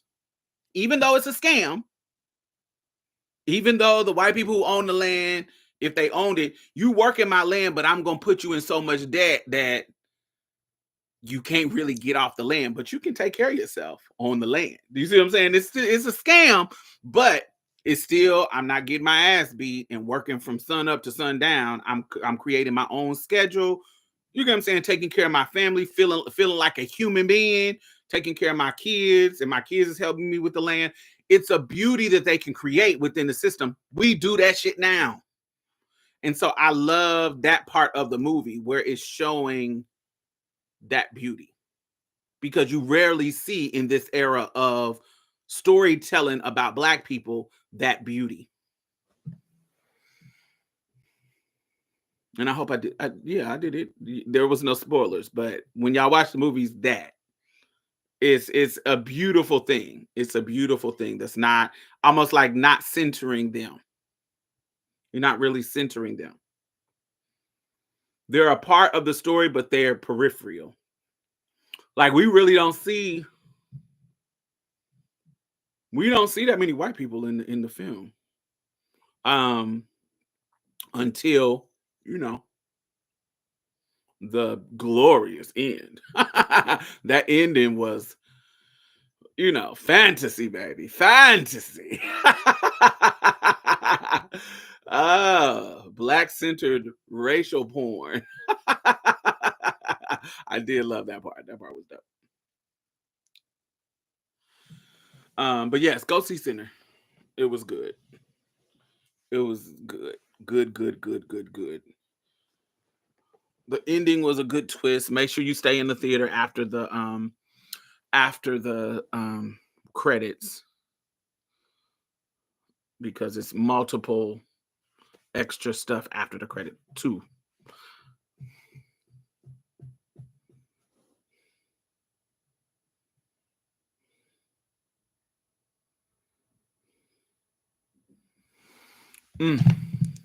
All right, let's see what's next. And that joy existed in a horror movie, which further proves how good the execution of the movie was. Yes, for sure.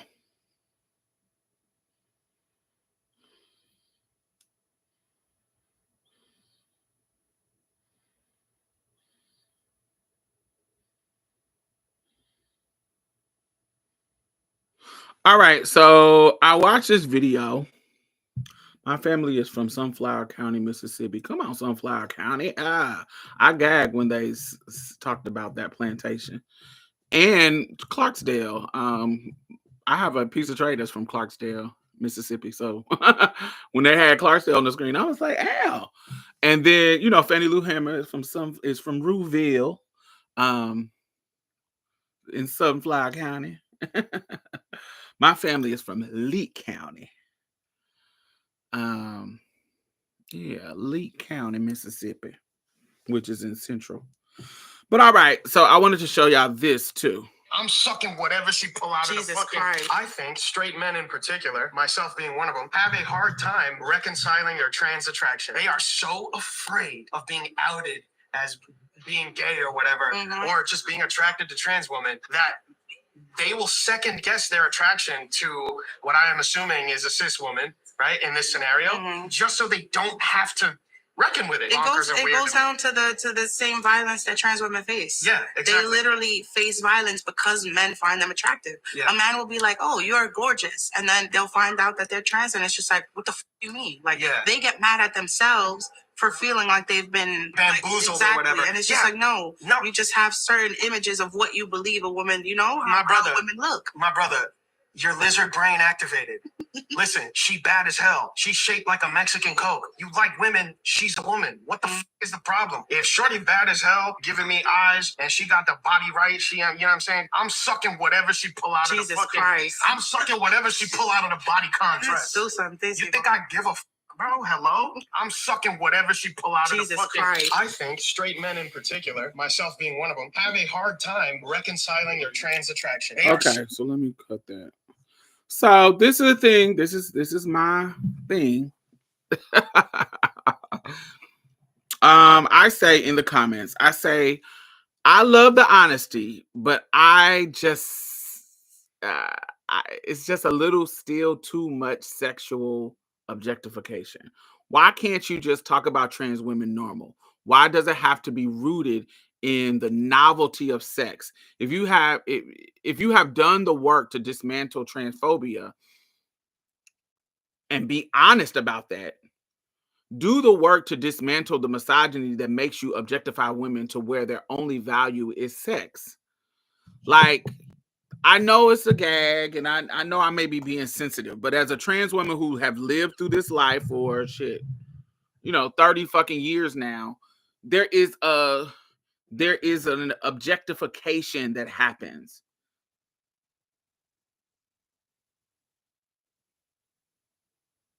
And when are we going to get to the next level?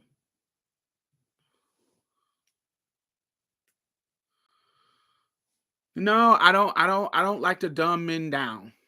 I don't like to dumb them down. I don't want to say it's too soon. You need to get that shit together now. You need to talk. I expect you to talk about women outside of the value of sex. That is, we have come too far for you to be on that level of misogyny. I can't dumb you down. I can't give you grace. I can't respect it. I like men who can talk like they have some sense about women. I like men who can talk. And you can be, look, I'm a freak. I like talking about sex when we're talking about sex. But if we're talking about trans women have value outside of the novelty of them.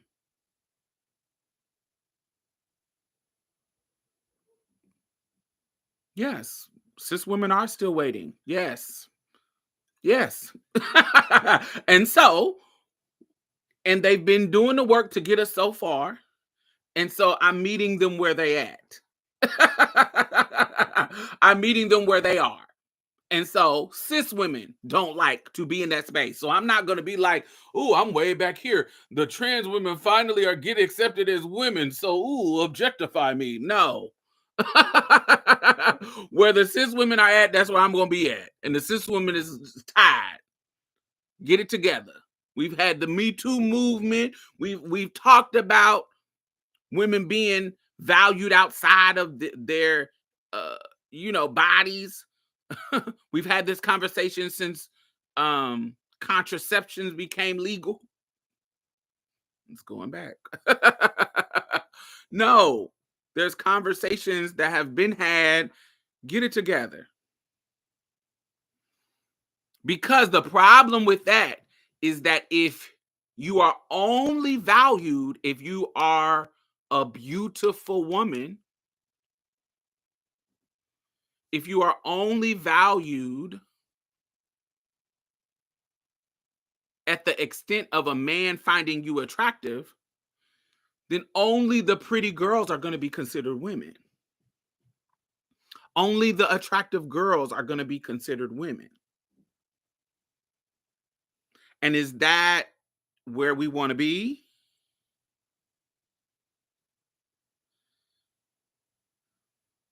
Now, I think I'm pretty, so I ain't got no worry about.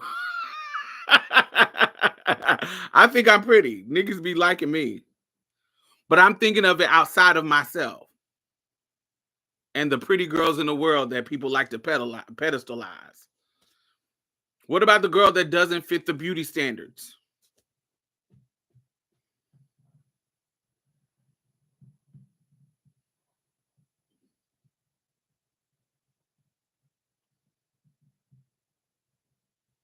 Like his first exposure to women is hardcore porn. Yeah, that gets kind of. I want to get to the space where men are talking like they have sense about trans women and trans people, and I think that it's weird. I thought that we were gonna have that with Malik Yoba, but we see how that turned out. Fail, bomb, crash and burn.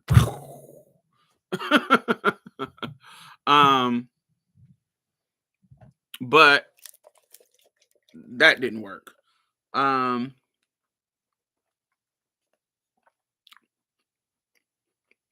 Bobo. Not the plight of the homely trans girl. There's some ugly trans girls, not just homely.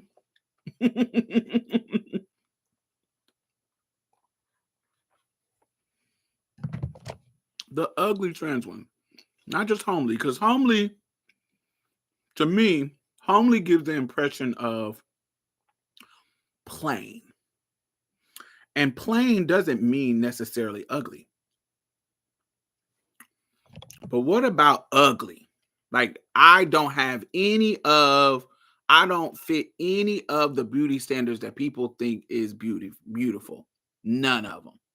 In size or features or whatever. Inside features, whatever. I don't have any of that. Do I get respected? Or do I have to fit?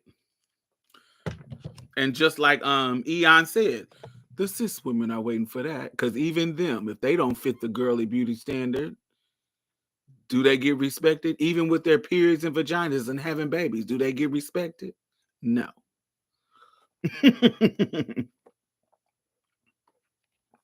They still waiting.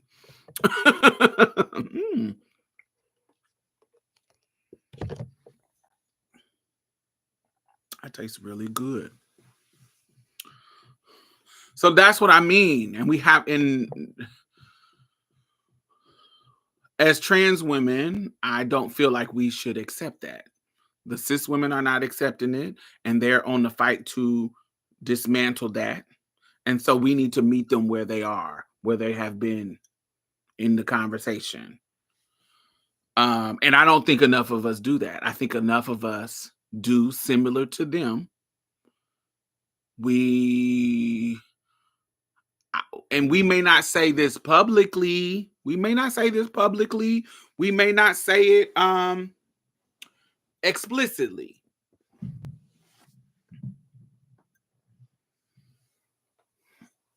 But many of us, and I'm not taking myself out of this, there's a layer of it in me.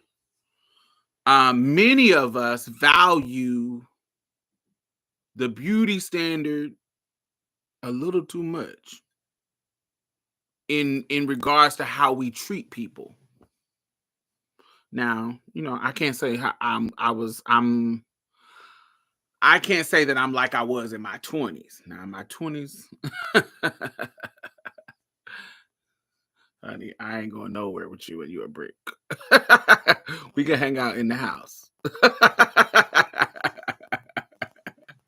Honey, I ain't trying to get clocked, sweetie. I'm trying to get through. I'm trying to be that girl. And if you looking like a monster, baby, I don't like that.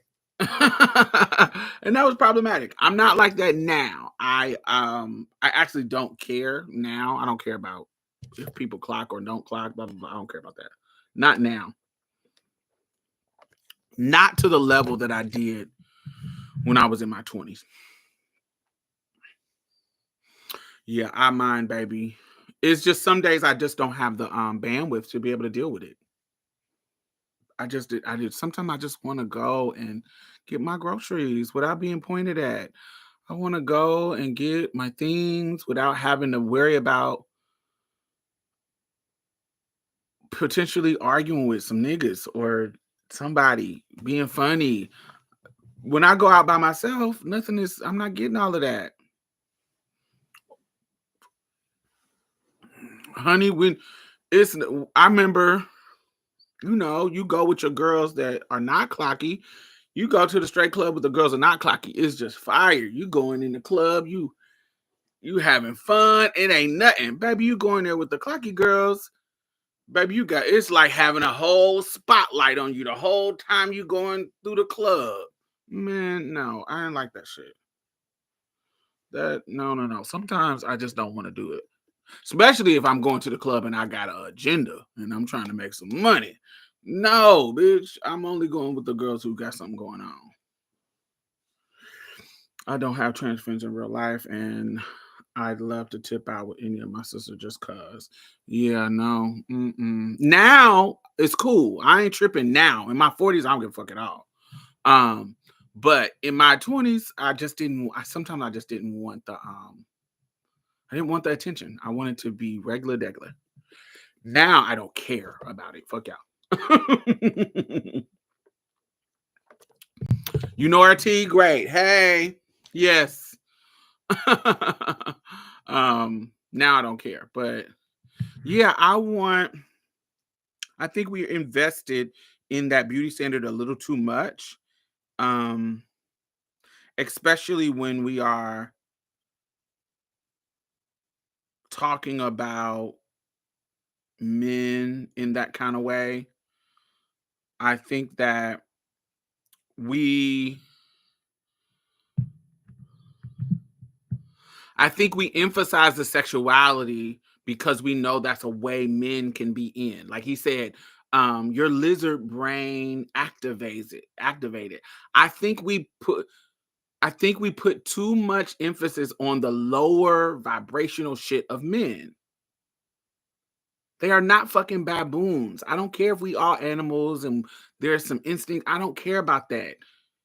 We are human beings claiming in this life that we are the dominant species on Earth.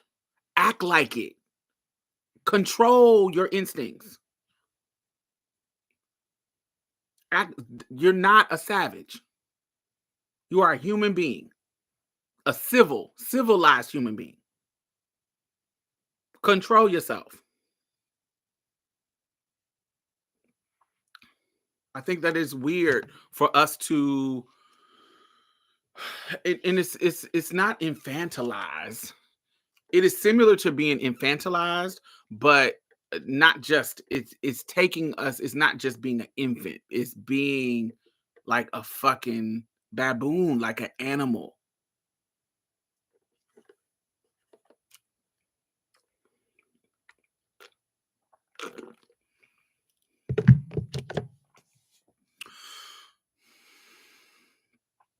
Was too much for you, even though a girl is somewhat clocky, but she got shape. She clean up nicely, as some say. Clocky is clocky. Clocky is if a motherfucker see you and they know you trans. That's what clocky is to me. Whether you got a nice shape, nice face, if they know you trans, that's what's clocky. Clocky. People can clock your tea. That's all clocky to me. If somebody can look at you and say, "Oh, that's trans," that's clocky to me. And when I was growing up in my 20s, that's the early 2000s. That's the 2000 years. It was late. It was tired. I didn't like it. Didn't like it. It was late and tired. and I wanted to live my life. But I come up in an era where blending in with cis people was the goal.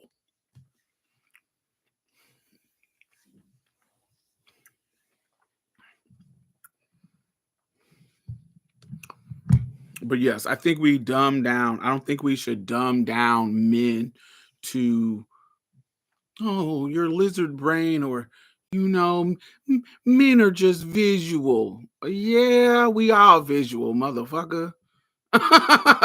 We all can look at something and be like, damn, you fine, or damn, da da da da. That don't mean you go to a fancy restaurant and see, and think about this. You go to a fancy restaurant and you gonna take your hands and dig into the plate. Oh, this food is look visually looks so delicious. Being crazy like Cookie Monster. No, you gonna put your napkin on your lap so you don't mess up your soup. You gonna pick up your fork. You gonna act like you got some fucking human sense and eat your meal and enjoy it the way civilized human beings do. You're not a dog. And I feel like that way about other shit too. Like, yes, this woman, you can look at her and she is a beautifully attractive woman. But that don't mean you come in and grab her titties and grab her butt and no, you are a fucking human being, idiot. You're not a fucking gorilla. And I think it's stupid for us to think that men are just that.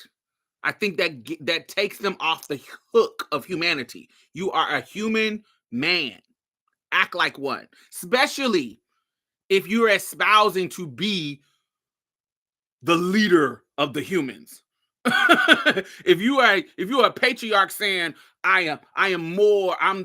this is the secondary human, you women are the secondary human, then act like it. Especially if you are a white man and you acting like that anything that is not white is uncivilized.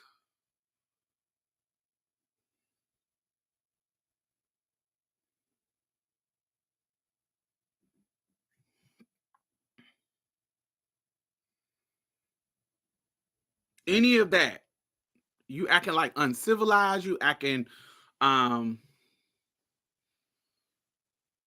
you think black people are beneath you, but you acting like a baboon. Oh, men are visual.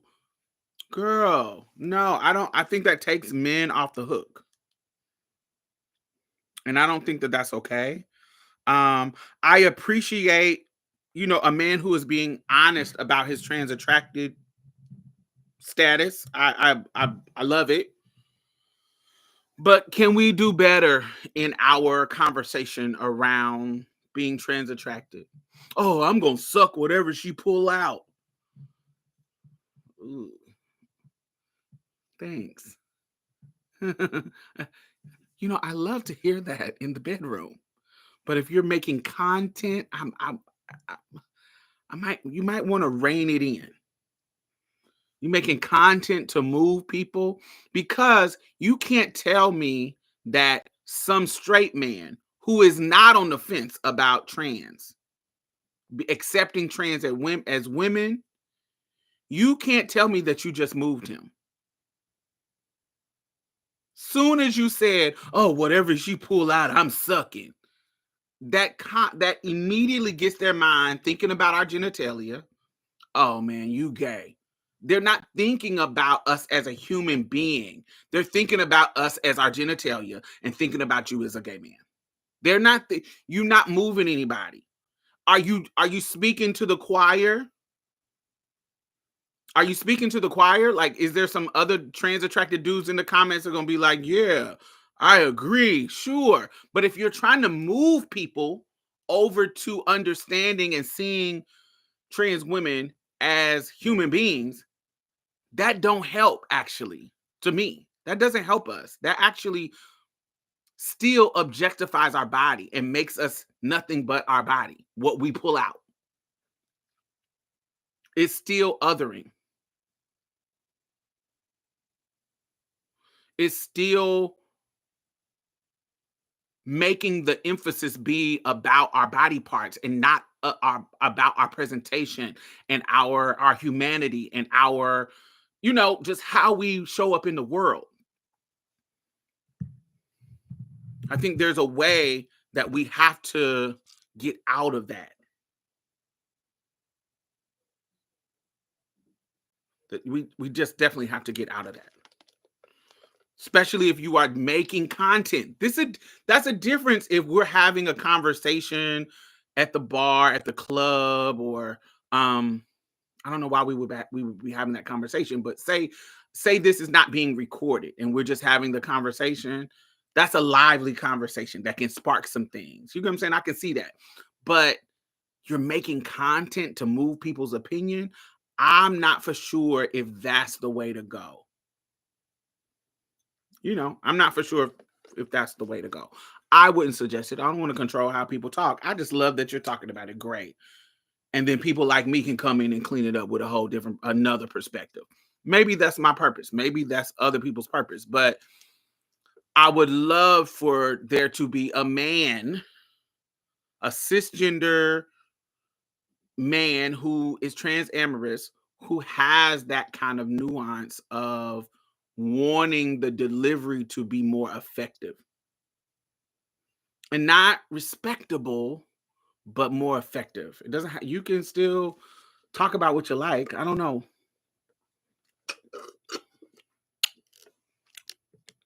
But I don't know. I hope y'all understand that. And I don't have all the answers, but it just for me, it just has to be a better way. And what better way is that? Where our body parts are not centered. I don't have any answers for you. As I navigate the world, I would love for our body parts not to be the center of your conversation when you're discussing how you love us. Because just like cis women, you have to love us outside of what we can do for you with sex. You have to love us outside of whether we cook and clean for you. You have to love us outside of, if you're a cisgender girl, if we can make babies for you. Because patriarchal systems, the world, this misogynistic world, say the only value that women have is their vagina and their ability to make babies. And so, what they can do for me sexually and what they can bring to the table for me in regards to my legacy in the world. And if that's your only value to women, that is a problem. And so, I would love if you are advanced in your mind enough to know that transphobia is bullshit. I need you to get more advanced to know that the misogyny of just narrowing us down to what we can do sexual to you or make babies is also dumb and oppressive. Why do you love us outside of that? And if you don't, that's a problem. Why do you love women? Why do you love your wife outside of her fucking you? Outside of her having your children, why do you love, outside of her cooking and cleaning and taking care of your setting up your doctor's appointments? All the things that make married men live longer than single men. All the things that the kin keeping, we call it kin keeping, all the kin keeping that your wife does. What do you love about her outside of her taking care of you like a big ass baby that she can fuck? What else is it? And half of y'all don't be marrying people for anything else. Y'all be marrying people just to have that shit. And that's not cute. Figure out how do you love your wife outside of that. One of the reasons why it's literally in nurses people, hospice people and nurses people policy to talk to married women about the possibility of her husband leaving her, because husbands statistically are 7 times more likely to leave a terminally ill wife than a wife leaving her terminally ill husband. But that's because when you get sick, you cannot do all of that stuff as his wife that he cares about. He don't care about you. He care about all the stuff that you do for him. And so they 7 times more likely to leave their wife.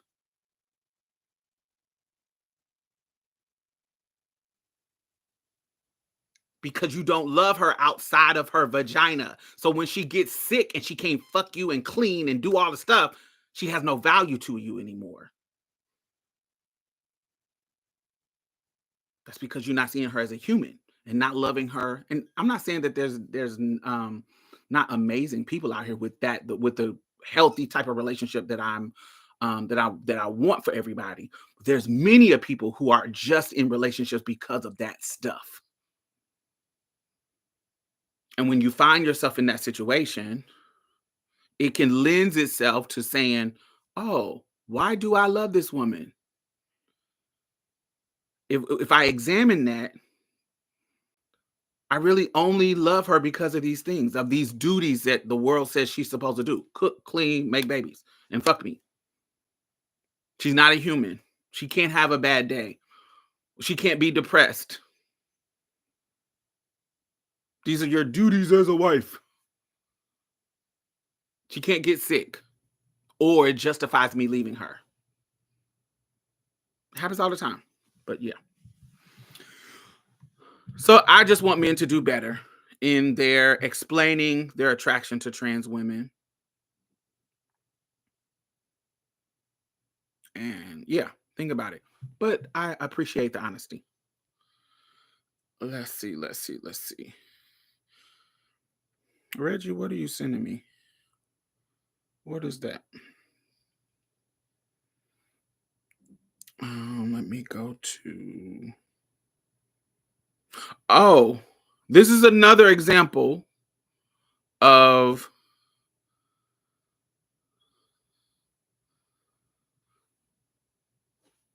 And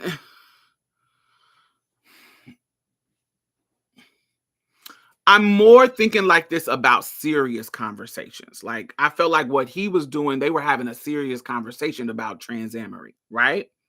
There are some moments I'm not too stuck up in the clouds or in the everything gotta be academic and deep. I'm not saying that. So I'm about to show y'all something where I feel like it still perpetuates the problem, but I'm not expecting it in this scenario because this is not a serious scenario. She is joking and making fun to promote some shit.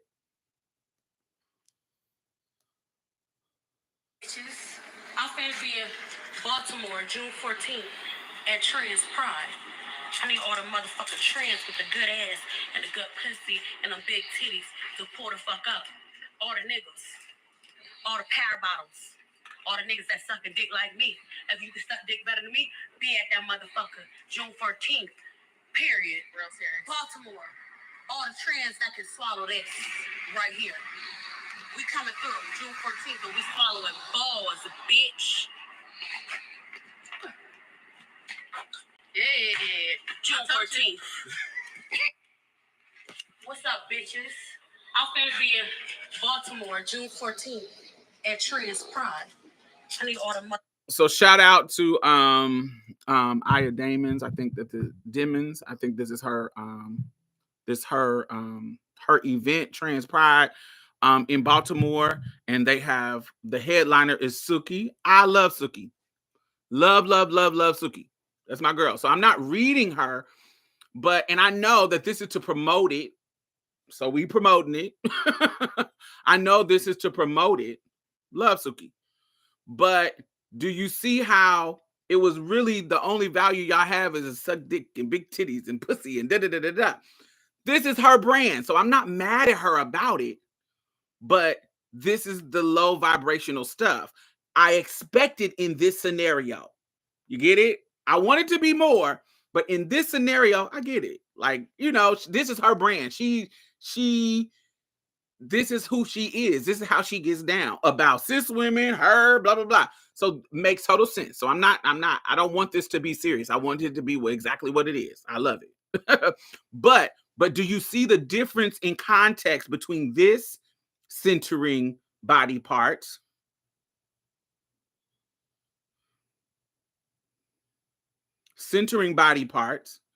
and him being they're creating content to be serious and have a serious discussion about transamory. Yes, it's a trans pride event happening. That's real. Yeah, that is real. Jenny Boom. She's the headliner of the trans pride in Baltimore. So yes, I shared it on my Instagram if y'all want to go check it out.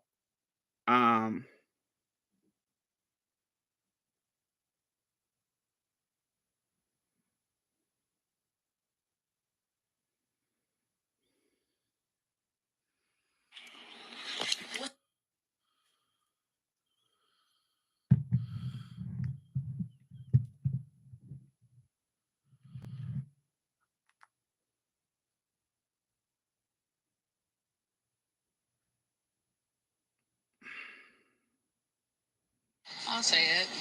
I want to live in a world where it's okay to be a brick. Yeah. I want there to be She says, I want to live in a world where it lives in, I want to be a brick. I want to live in a world where it's okay to be a brick. I want there to be a world where bricks are safe. I don't think our politic can be built on telling women that they have to be hot. Feels very misogynistic to me. It's also like foundationally, we are built brick by brick. Our community would be nowhere without someone starting somewhere. And truthfully, I think that it is a deep detriment to our community to think that it is like all or nothing. I'd rather have the girls alive than feeling like they can't live because they're not presentable enough.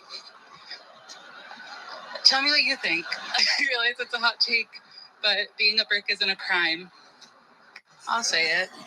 So that's my politic. I agree 100% with her. I don't think that it should be a hot take, but like I said, I think people have invested, and it's not just us. I'm talking to trans people and people that are trans adjacent. Because I think because of where we are culturally, we can be examples of how to do this shit sometimes. In the same way that I think a healthy trans masculine man can be a healthy one, can be a really good example for cisgender men. Yeah. It's not enough liquid in there. So I think we can do it different, and we can show up differently to those standards. And it, like I said, I'm a work in progress. I am a work in progress. So I'm not saying this, oh no, I have mastered everything. No. This is something I'm working on all my life. I'm going to work on all my life to dismantle some of the beliefs that I had. Now, have I come very, very far? Yes. I do not get any kind of I don't have any feelings like I used to when I'm around bricks, and it used to give me anxiety. I used to be real weird about it. I am totally not like that now. So I have worked and gone through a lot of shit to get to the point where I am now, where I've worked on it. And so it's not an issue for me. I feel like I move throughout the world affirming people and being a safe place. And there's a difference. Let me say this.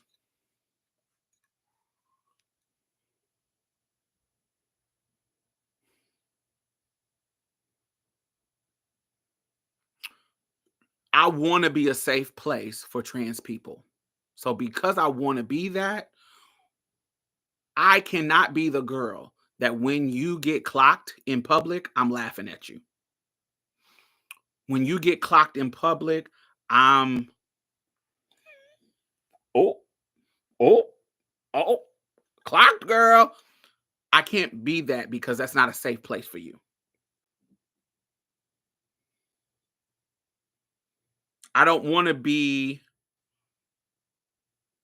I want to be the person that you're around that you know got your back. I want to be the person that somebody misgendered you, I check them before you even do, so you don't have to do it. I want to be a safe place when I'm around people where I'm not making jokes about it or playing it off like it's funny. No, we're not gonna make this funny. Because sometimes that's a trauma response where somebody make a fat phobic joke and everybody laughs about it awkwardly and don't check the person make a fat phobic joke. The same thing with transphobic, same thing with homophobic. I'm not somebody you can just make homophobic jokes around.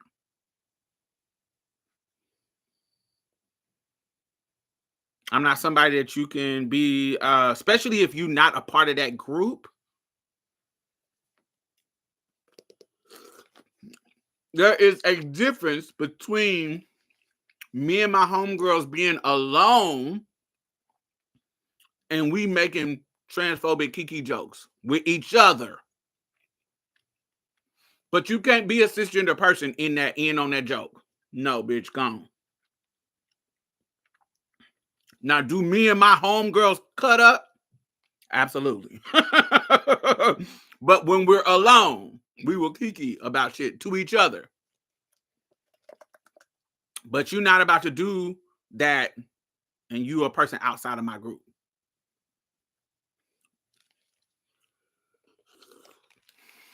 So, yeah.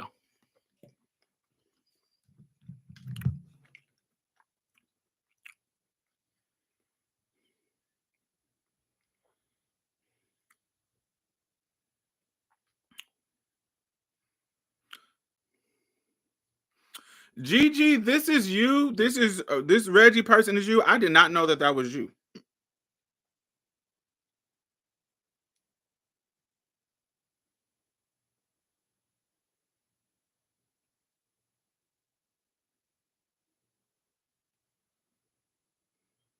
Stop wearing them damn bonnets and head scarves. Shut up.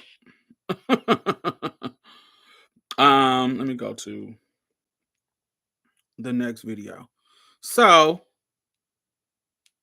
be serious. I want you to be serious about it. I want you to have serious conversations when you be having serious conversations. And so, yes, girl, my manly look non-binary ass. Oh, I did not know that was you. I did not know that was you.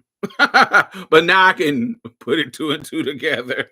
The whole thing with trans folks is very instructive for me. Now, I'm not. Now, when I say have a serious conversation about trans, with trans folks, I'm not expecting you to be Ta-Nehisi Coates, but this is him talking about trans people. For me, with trans folks is very instructive for me. The polling that says that this decided the election in America is limited. It's not clear. They blame not just trans folks, they blame, I don't even know how many people there are like this, but some number of trans women who are in sports, like people pass laws in states against this. I am not exaggerating. And then I asked, is this actually happening in your state? And it's they not. Can't name anybody. Because they can't. You know what I mean? So like that kind of viciousness towards people, again, like I don't think you have to go out and run on this stuff. But when I see, like, look, I got bullied when I was in middle school, right? Like maybe this is the root of my politics. I got bullied when I hate bullies. Yeah. And so when I see people punching people because nobody will stand up for them, or because those people themselves lack the power. Again, it's kind of what brought me to the message, right?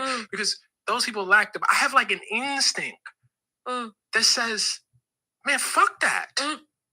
Like, because I feel like if that was me, you would punch me. Like, if I was in that situation, you would do that to me. And so you and I are then now not on the same side. Like, and this is maybe not great, for building comradeship or building, like the kind of broad majoritarian politics, you want. I confess that. But that instinct to me is a kind of cowardice. The whole thing with trans folks is very instructive. It is. Yes. Ta-nehisi Coates, I love you. One of our brilliant minds of our generation. I love when I hear the brilliant minds talk about the trans issue. I love it.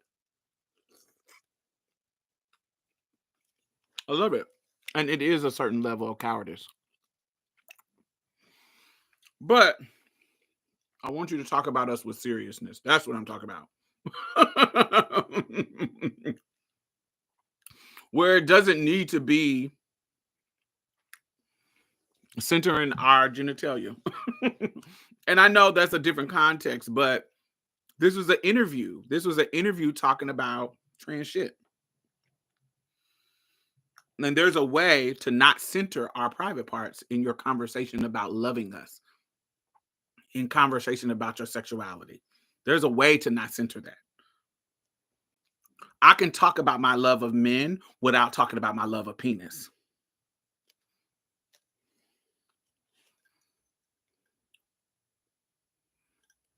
Let me repeat that. I can deeply talk about my love of men without talking about my love of penis. Do I love penis? Absolutely. With all my heart. But I love men outside of their penises. I can be in relationship with men that don't involve their penis. And even romantically, there are things that I love about men outside of how well they fuck. So, yes.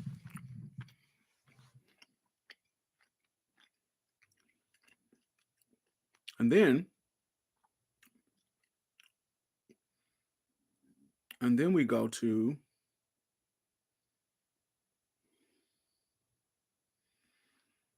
where do I want to go to next?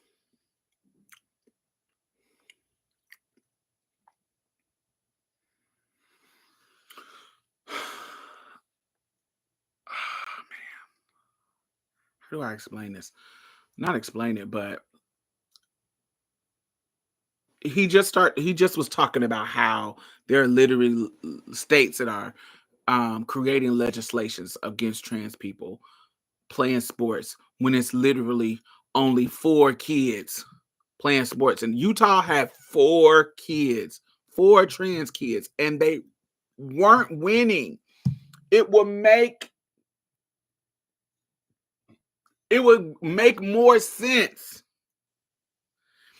if these 4 children in these trans kids playing the girl sports was blowing everybody out the water. They were losing.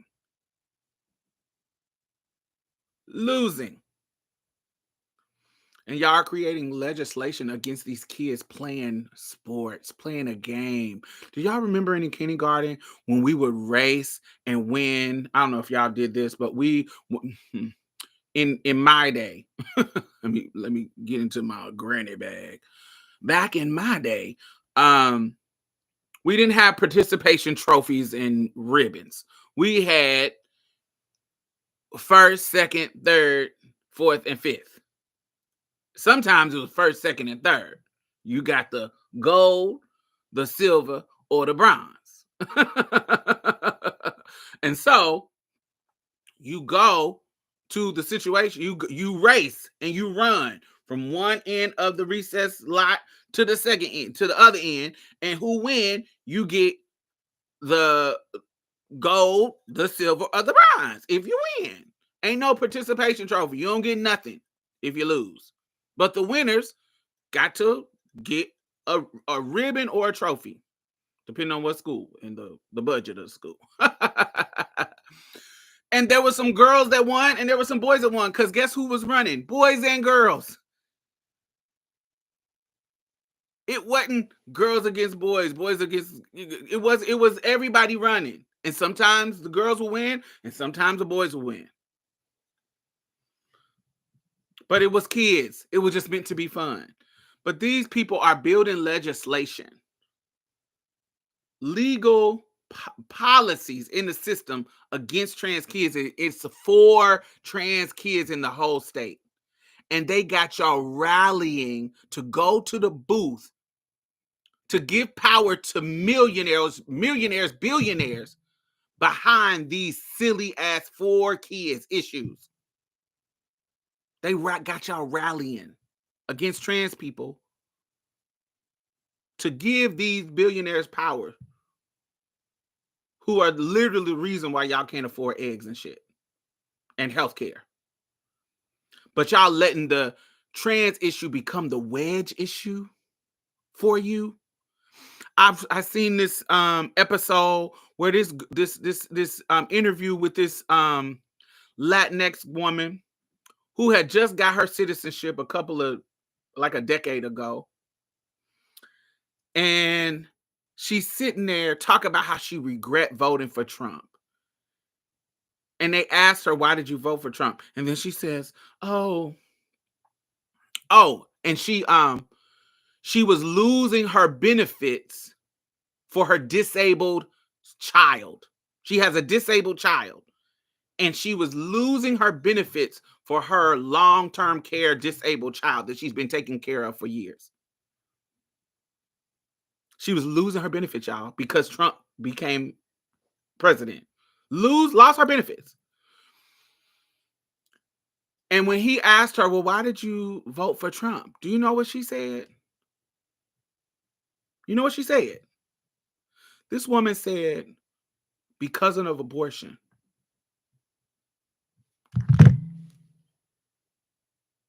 I don't believe in abortion. This lady is in her 60s. Bitch, you ain't even having an abortion. You in menopause, ho. You ain't at risk of no babies. And you have prioritized the abortion issue over your child's disability benefits. You are prioritizing abortions that you're not even having over your child's care. Thumbs up. Yay. Let's use our noggins. Does that make sense? Do you have lint for brains? Like, what's going on up there? What's happening? Your son's disability, your child's disability did not take priority over abortions that you can't even have. You too old to have any babies. It's not you going through an abortion. So you so invested in the abortion fight that you are willing to risk your son's disability care? Bitch, what is wrong with you? What is wrong? What?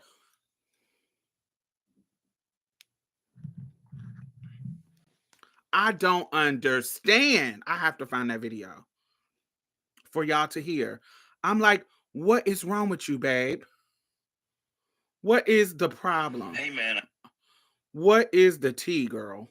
Like, where? Tell me how this makes sense. Oh, here you go. The last election, who did you vote for? I feel embarrassed to tell you that before all the years back, since I got my citizenship, I said I was a Democrat, but then, in these last elections, I voted as a Republican. Why? Because I'm against abortion. The last election, who did you vote for? I feel embarrassed to tell you that before She's 64. Years back, since I got my citizenship. Miss Irma, 64-year-old Irma. You ain't in perimenopause, bitch. You in menopause. That ship has sailed. Them eggs ain't dropping no more.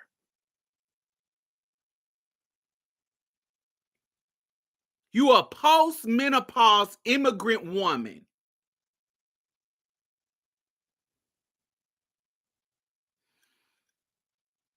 And you so against abortion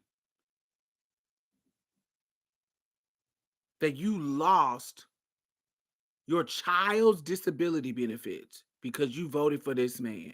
And now you want sympathy. Now you're getting, oh my God, they done took my benefits. They did.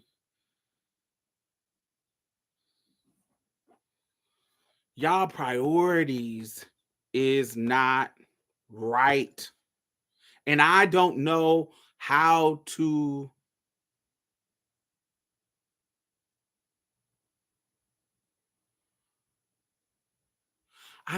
fix that level of, I don't know. How do you strategize to fix that level of stupidity? Like, I don't have the brain power. I just don't. I don't understand it. I don't know how to strategize on that level. Like, I feel like if I sit down and talk to people who kind of is on the fence, and I need to give them nuances to the situation about transness, about feminism, about the whatever.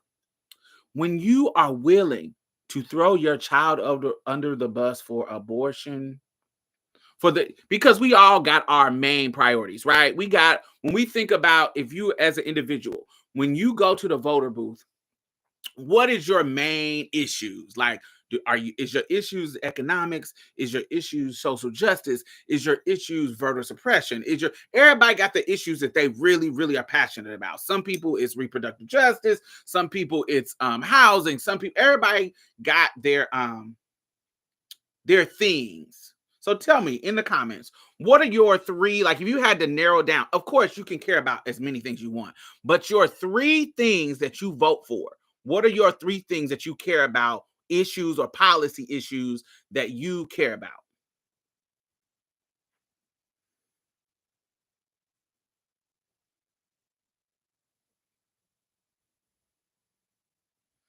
What are your, like, if you had to narrow it down to three, there's no wrong answers. If you had to narrow it down to three, what would be your three issues? Social justice for me, my community, economics, education. Mine are going to be,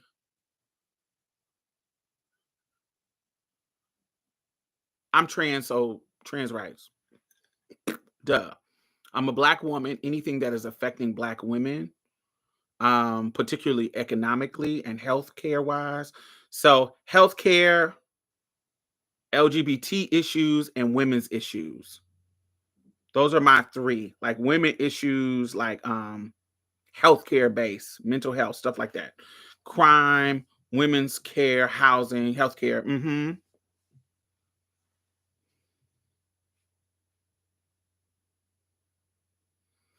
SH, why are those three things, housing, women's healthcare, and crime, important to you?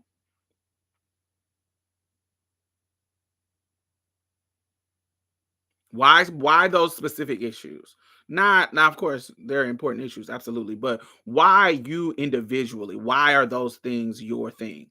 GG, anti-capitalism, reproductive freedom, queer liberation. Why are those three issues your things? Why? How do you personally relate to those issues to make it your thing? Jenny, community, economics, education. Why do those three things for you personally? Why are those your things? How do you connect to them to make them your things, to make them your issues? Why is those three important to you as a person? Them be the ones who you can't tell you any policies beside abortion or gay rights. Ignorant as hell. Child facts. You ask them, do you even know about this? No. Turner, education, minority rights, healthcare. Why are those three issues your issues? How do you personally connect to them?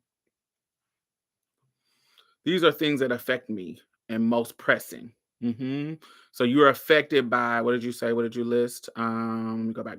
Crime. So you're affected by crime, women's healthcare, and housing.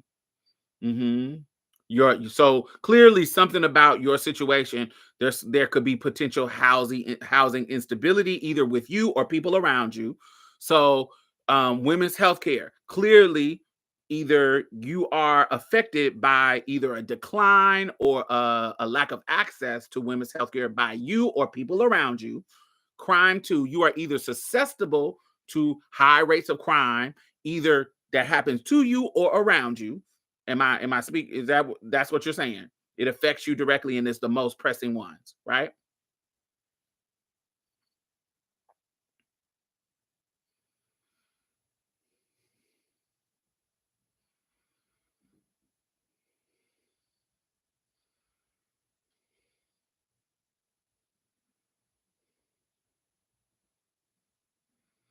Reproductive freedom is just one of the solidarity because I'm not birthing any babies. The other two, because they push us closer to dismantling the corrupt systems overall. Jenny Boone said, because I want to make sure that the vote is not only create an opportunity for me to live a decent life, but also for my community. Everyone has a fair chance to live a decent life that they desire. It says, yes, precisely. In my community, I see those things deteriorating. Boom. Usually, when you are passionate about something, it is because you are connected to it. That's why it's your top 3. It's not that you don't care about other stuff. That's how I feel about the Palestine stuff. I love being pro-Palestine. I know that a genocide is wrong. And as a human, I want them to get care. But as a trans person currently being attacked by this government, that cannot be the most pressing issue when it comes to my vote. I live in Texas. They are trying to criminalize being trans. They're not just saying, oh, you can't play sports down here. They're trying to make it illegal that you exist. So while I care about Palestine, while I want them to live, and while I don't want people to die, that is not the pressing issue that affects me. So I can't sit up there and say, oh, I'm going to sit home. Oh, I don't like Kamala Harris. I don't like her. I don't want to vote for Trump, but I don't want to vote for her. I'm going to sit home. I can't do that. I'm a Black trans woman. I can't do that down here in Texas.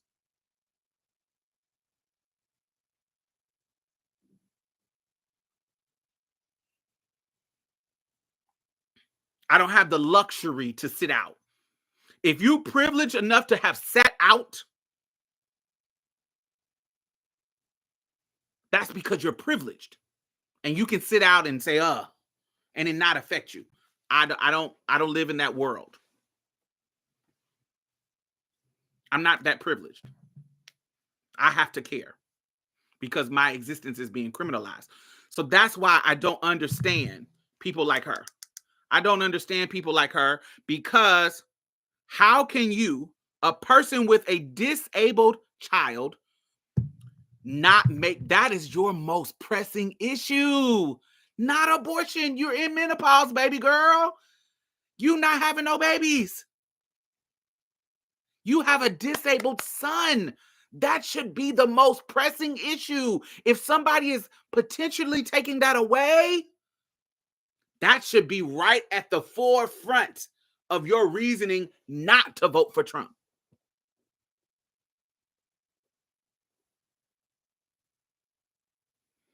And why it's not, that's a level of stupidity that I don't understand. I cannot organize, strategize around that. Because my strategy is going to be based on somebody thinking logically, at least common sense. That is not common sense. That is some fucking retarded ass shit. That is retarded. Like who does that? How does that make sense at all?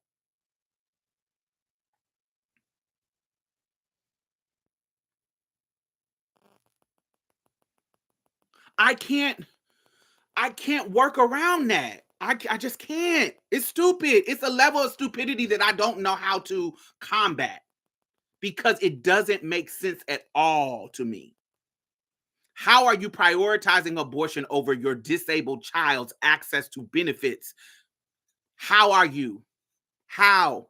How does any of this compute in your brain? And how can I come up with something or a strategy or something to say to get you to think that that's stupid?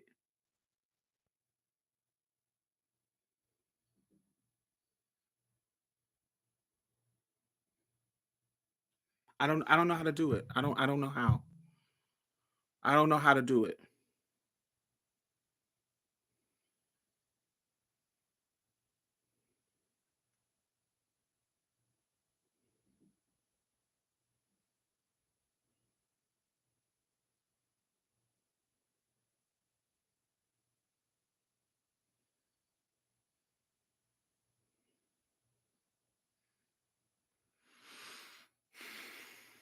So that leads me to this conversation. Where we at? We are at 250. Make sure you thumbs up if you are just joining us. And so that leads me to this. They have bamboozled y'all. They are using these wedge issues on people. They're bamboozling y'all. The shit that don't affect you and you mad about it. They're using the trans issue. They're using they've been using abortion issue. The trans issue. They're hyping you up racially. This racial divide. They're really building it up. This little case with the teenage boy that done killed the little white teenage boy. They're using these moments to really create this wedge. And it's not saying that racism was fixed or did not exist. No. They're making it worse. Where the chasm was getting smaller, now it's getting bigger. And so there are things happening that y'all are not paying attention to, or y'all are, or y'all not. I don't know what's going on, but it scares me. Because it looks like fucking, and this is not no fucking aluminum full hat shit. This is fucking serious. This is real. This is looking like Nazi Germany, y'all. This is looking like the shit that was happening when people were like, oh, it's not gonna get that bad. If you talk to old not Holocaust survivors, listen to recordings of them. They said, we did not know it was going to go this far. And by the time it was too late. We didn't know that they were shipping motherfuckers off to concentration camps. What are they doing now? Shipping people off to fucking prisons in El Salvador. And not just illegal immigrants. Regular legal Americans they're shipping off.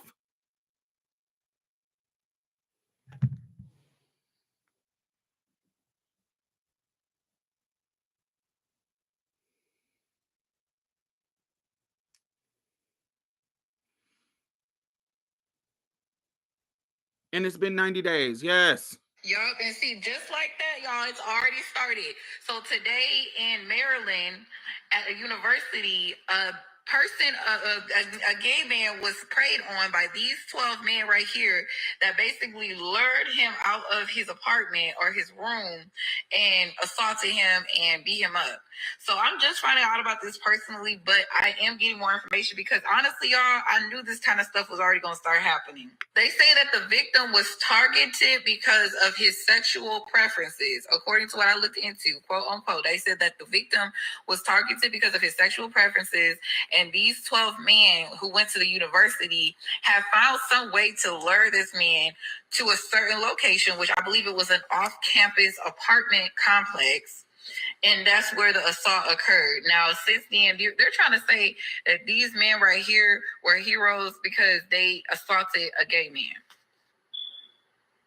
And like I said, I knew this was going to happen. I knew this was going to already start happening. It hasn't even been January. He hasn't even been sworn into office. And here we are. Yup. And see, just like that, it's already started. So today, I want to talk about these things. We hear about Sam Nordquist. We know about him, right? the trans man who was tortured and slain.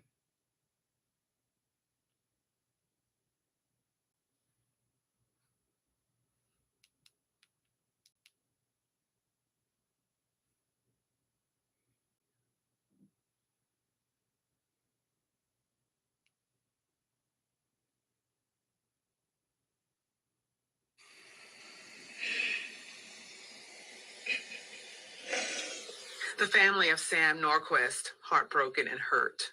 They can rot in hell. I'm gonna rot in hell and die. Kayla, Sam's sister, says he left for New York on September 28th, all in the name of love, after meeting his girlfriend, Precious Arzuaga, online. I had a bad feeling off the start that it wasn't going to end well if he came out here, and he wouldn't listen to me because he thought that he was in love with this woman, and he thought this woman loved him back. She kept telling him that he was loved and she would take care of him, and just sold him on a dream to get him to come out here. That dream turned into a nightmare for Sam and his family. Police charge Precious and these 4 suspects for torturing and killing Sam. Torture.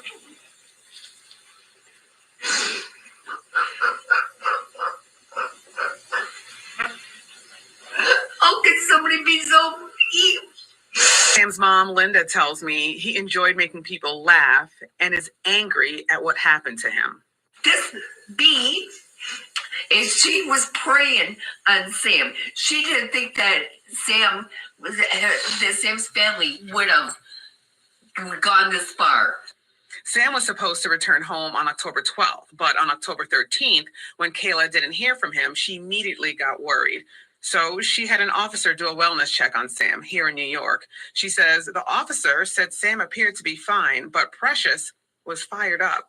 After that, she says she received a message from Precious saying Sam is an adult and he is safe. Then on October 14th, she was sent a video with Precious's arm around Sam, and Precious was doing all the talking. And wouldn't let him say anything. And you could tell in his face that he didn't want to be there. He was scared. Kayla says she knew something was wrong. She repeatedly called and messaged Sam.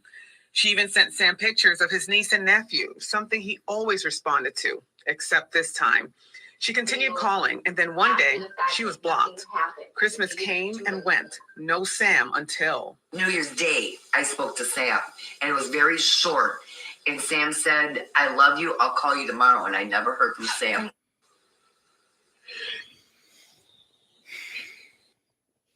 So shit is going on, baby. It's a lot of shit going on. And this is not to blame Sam at all, but we are vulnerable to stuff like that. When you're a trans person looking for love, looking to get some kind of affirmation or acceptance, particularly romantically, because people be centering romance. There's even cisgender people be centering romance. Oh, they want to kill themselves if they can't find them. Look at these men out here in this epidemic of loneliness. Oh, we can't even find any women to love us, and killing themselves. Even cisgender people having this issue where they're centering romantic love, and it's intertwined in their self-esteem and value. So of course, if cisgender people having the same issue, trans people are having the same issue. So centering romantic love and wanting to be loved, and that's natural. Wanting to be loved and wanting to be affirmed and wanting to be romantic, to connected with somebody. That type of need makes us vulnerable to fucking predators. It makes us vulnerable to people who would do some crazy stuff like this. It makes us vulnerable to,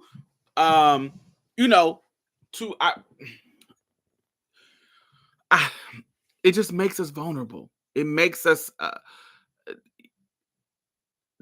predators can smell it on us.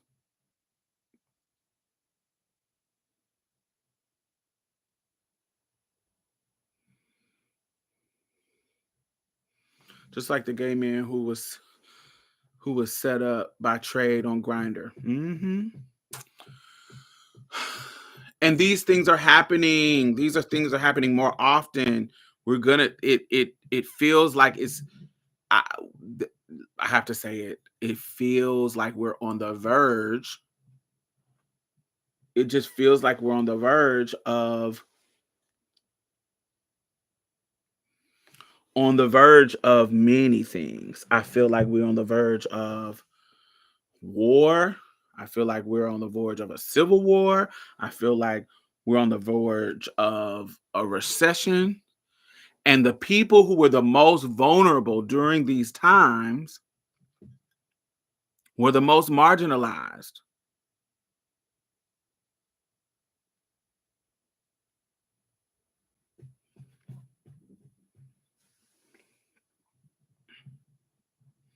If we have a recession and jobs start and your job fire you because they got to cut their losses, how much money you can't find any jobs because all jobs are firing, all jobs are going down.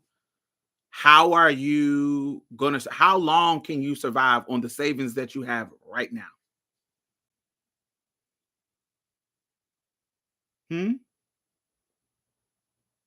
We literally see people getting fired from their long-term jobs that they thought were secure. They're getting fired, and this job market doesn't have jobs just ready for you to. People are cutting because of the stock market. How long do you have to survive? With your with your cost of living now, groceries and with groceries going up, tenured workers and professors and all, absolutely.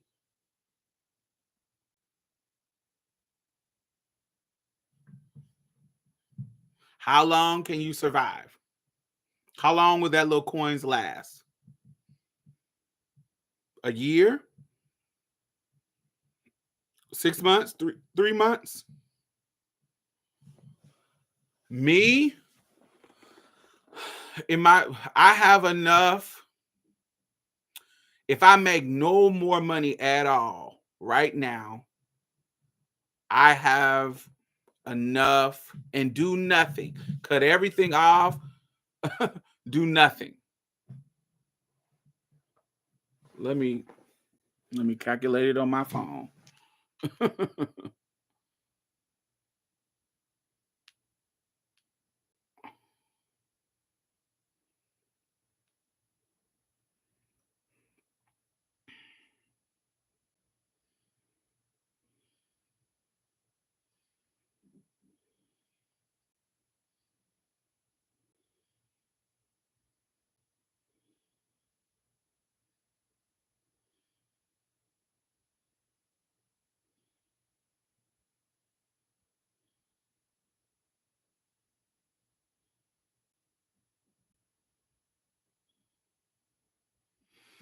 I got, with my savings, I got 6 months. With my regular account, I got another 3 months. If I don't cut anything, like my bills that I have right now, like if I keep them the same. Now, I'm talking about everything, my luxury, like having my Netflix, having my cable, having my basic rent, lights, shit like that. I have 6 months in my savings, and I have 3 months in my regular account. So that is, if I don't make any more money. Now, of course, I'm doing speaking engagements and work. I work for myself, so I don't have the security like that. I've already cut my healthcare, so my healthcare was cut last year.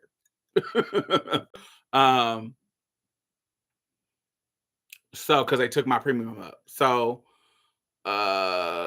yeah. So so I'm hustling, trying to get speaking engagements, just different whatever.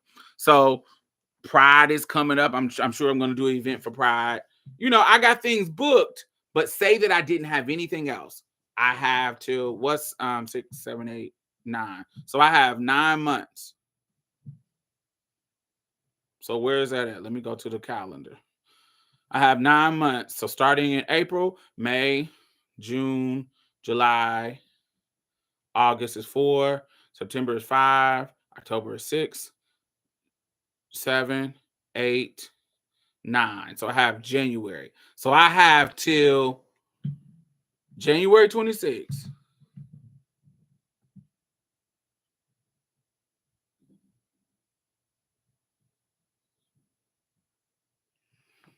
January of 26. That's when my money would run out. If I make none, like if I don't make anything.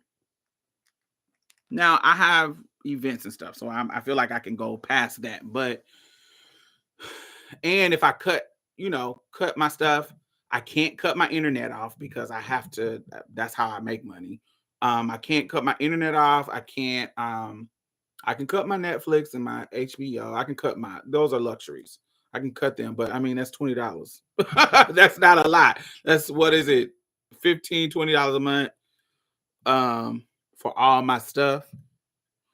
My Hulu and shit, and who else? Disney, all that is together. So that's like, I think that's $20 a month. Yeah, that's not a lot. That's not gonna pay my rent. So, yeah, food. I have to cut my food down. You can't eat out. That's nothing. Just staying the same.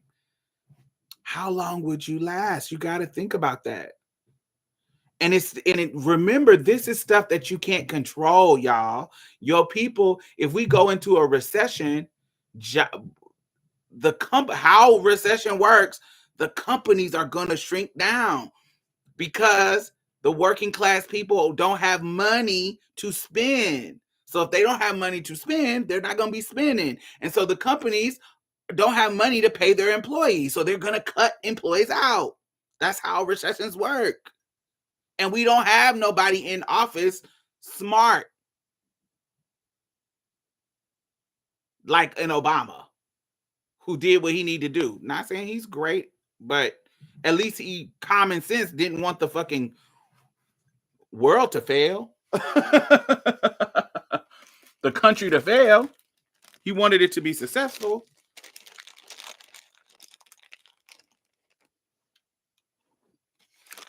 And clock his teeth. When the recession was coming on, when I was younger, in my 20s, 2008, when it was building up, that 2006, 2007, 2008,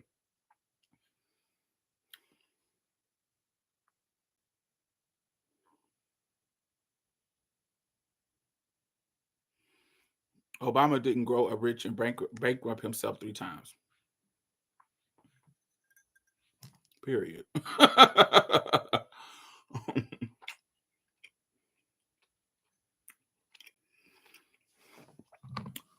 We had the luxury. So when the recession of 2008 was about to happen,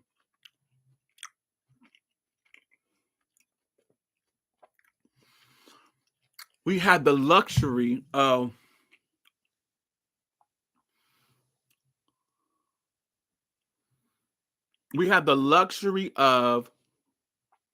I don't want to say we. Yeah, some of y'all ain't sex workers, but I was a sex worker. I was a hoe out here in these streets, and there wasn't no FOSTA and SEFTA laws on the books to make it illegal for our sites to be down. So you could, the job market sucking. You could put you up a hoe ad and make a little bit of money to survive until you find a job. We ain't got that now. I'm not saying that there ain't no hoes out here hoeing. We got OnlyFans. I'm not saying that. But it's not as easily, that money is not as easily accessible now. And with these laws, that gives a reason for them to come in and wear you out. Oh, you on these sites? Sex trafficking, because that's what the laws is about. The laws is about anti-sex trafficking. Oh, you on here selling coochie? Well, let's lock you up and send you to El Salvador. Oh, you an activist? Diamond Stylz? Oh, you've been talking shit about Trump? Oh, and you got to add up? Oh, El Salvador. You clocking that connection? Oh, you against the government, baby. I see all these lives. Oh, you talking against Trump. And you got to add trying to survive this recession in 2026, 2025. Oh, no, baby. You breaking the law. Let's send you to El Salvador with the men. You clocking that T? You clocking the connection? And you're not exempt. If you're not trans, if you're not an activist, they can just find a way. There's people who are not activists, who are not trans, and it's happening to them right now. It's happening to them. Whole actresses getting wore out.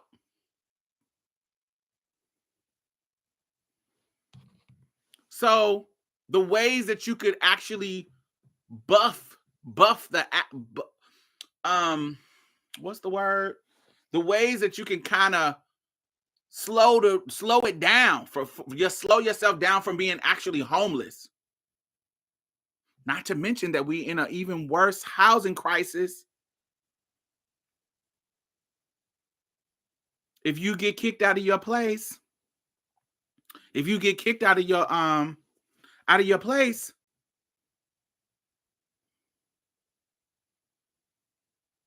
where you gonna go? Where you gonna go? So what's the next place you gonna stay?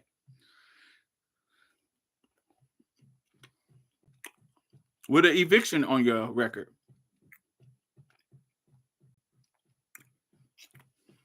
The system will collapse on you.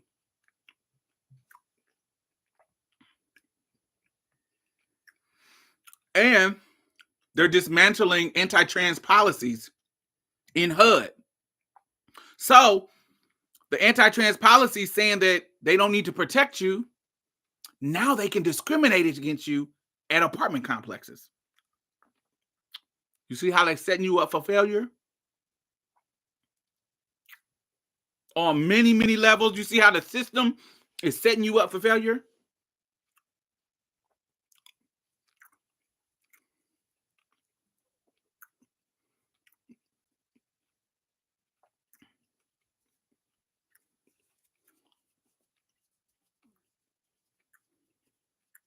Facts, Deshaun, you're right.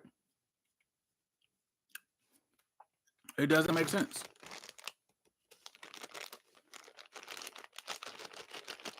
See how these things are connected and can affect you as it gets worse.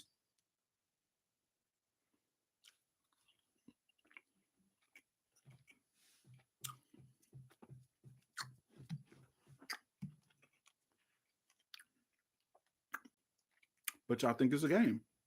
Maybe not y'all, but somebody.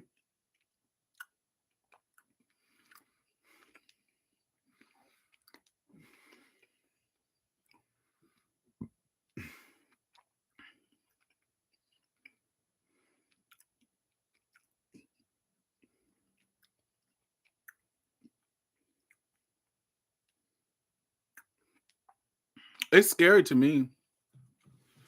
And that's just I don't want to say legit shit, but that's just the things that you can see happening. What about the crazies? Like you ain't even thinking about the people that are being currently galvanized. I'm sitting here watching, I didn't get to finish it yet, but I'm about to finish it. The Oklahoma City bombings that happened in Oklahoma City.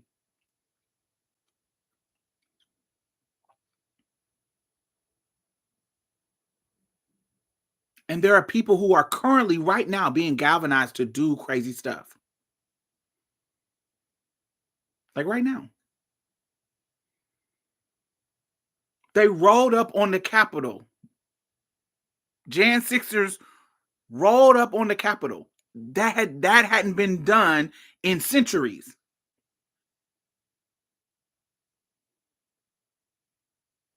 In 2018, they were sending bombs to people's houses here in Texas, in Houston, in Austin.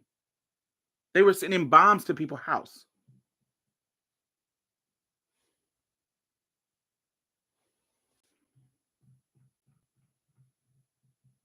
Only reason why they found out is because one of the bombs went off at the mail station. Y'all did y'all follow that case?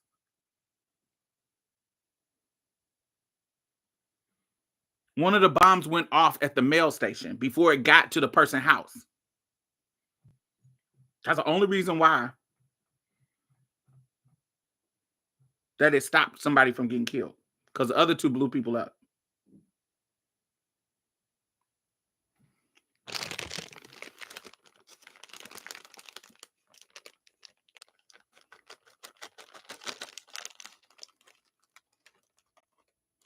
I was in Austin at the time. I was at South by Southwest, and we were nervous just about being there, and that shit was going on while we were there.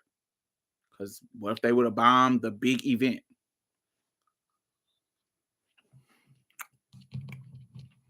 Crazy.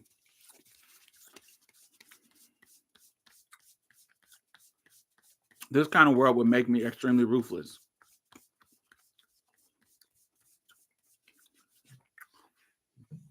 And some people are extremely ruthless in response to stuff.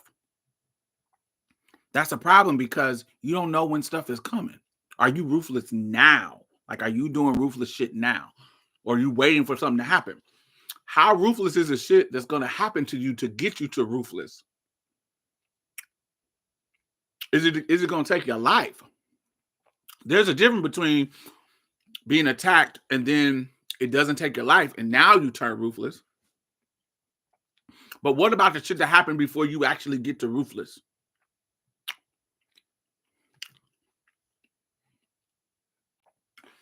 Once people have nothing to lose, it's going to get real ugly. And I don't know, and I'm currently talking about the crazies that want to harm you. Like, what if the new rise of the Ku Klux Klan? What if that happened?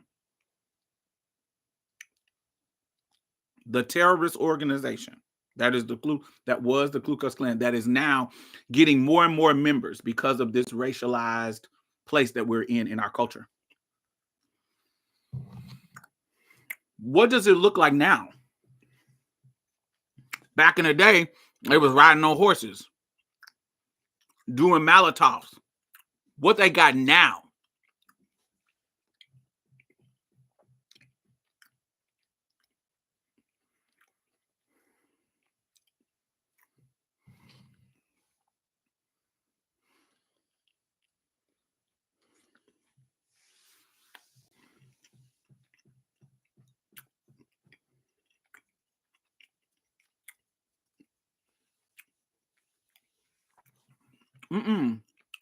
Don't stay at the uniform.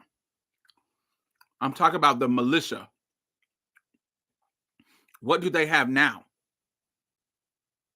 Back then it was ropes, little guns, hoods. Not just, I'm talking about what do they have now to be able to harm us? They've already used bombs, so we know bombs is there. They have legalized AR, the war weapons, what's the letters, AR-57s or whatever the letters for the guns is. Like, they out here got war weapons. Not saying that we can't have some too. We can go out here and buy them too. AR-15s, thank you.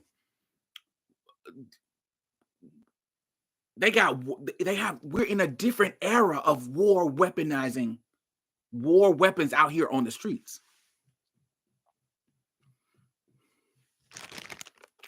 Who ready for that? Are you ready for that? Do you own guns? I own guns. But I'm a Texan. That's normal for us. But do y'all own guns? Drones, AI?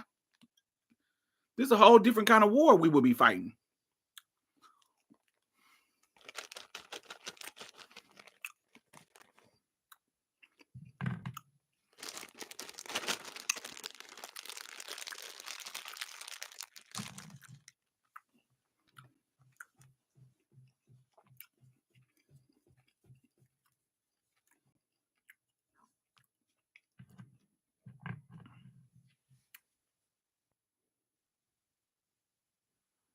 The school shooting. We used to them. We so desensitized to it, they don't be making the news.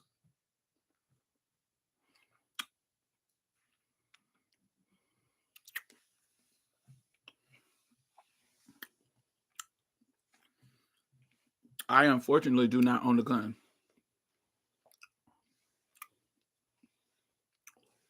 I can't own.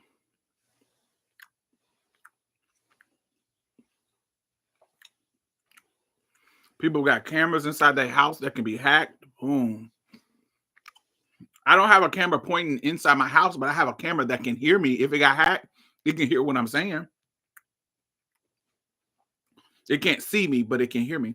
I have my camera pointed outside my door, so I can see my ring light. I can see, like, if I'm out of town, I can see what's going on at my door when people leave packages or people try to steal my packages. Somebody try to walk up to my door, I can be like, hey, what's going on? I can talk to them through it. They can't see me, but they can hear me.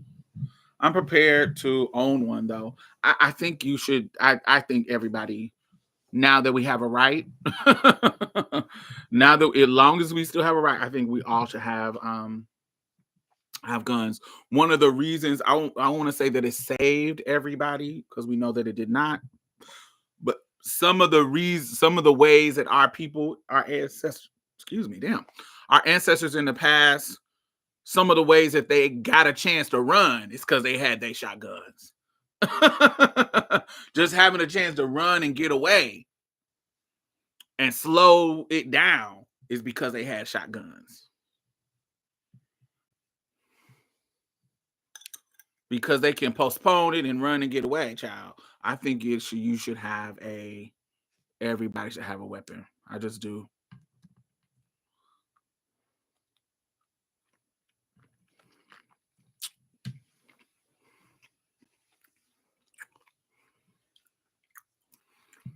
Especially if you the marginalized people, because I think that if some kind of war, because I don't think it's gonna be like a civil war like that, y'all. We are in a different time with too much technology. I feel like people will be being sneaky. It won't be in our face. It won't be in our face, y'all. It wouldn't be, oh, we're gonna march on the field and battle with our mullets. This ain't gonna be that. It's gonna be sneaky.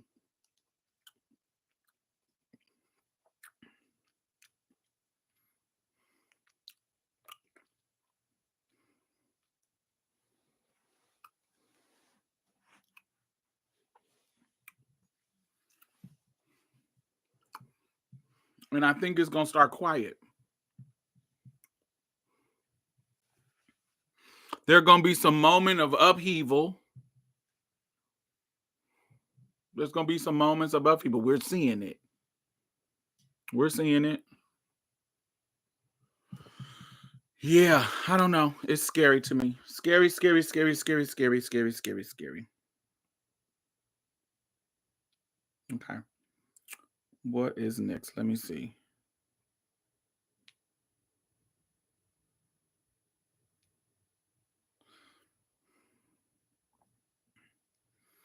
Oh, and this bullshit. And this is going to be my last topic before I get off of here.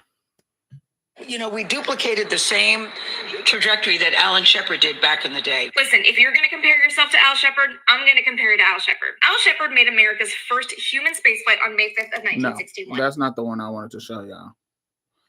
One of this, that I thought that was the video. One of the video about that.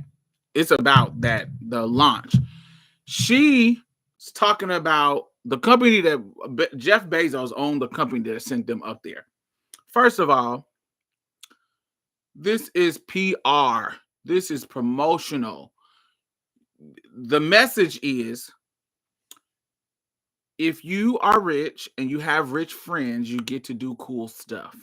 Okay, that's the first message. The first message is you get to do cool stuff. Ooh, I have rich connections because none of them ladies, except for one, to me, should have been on that ship. This is this empty feminism that I think is crazy.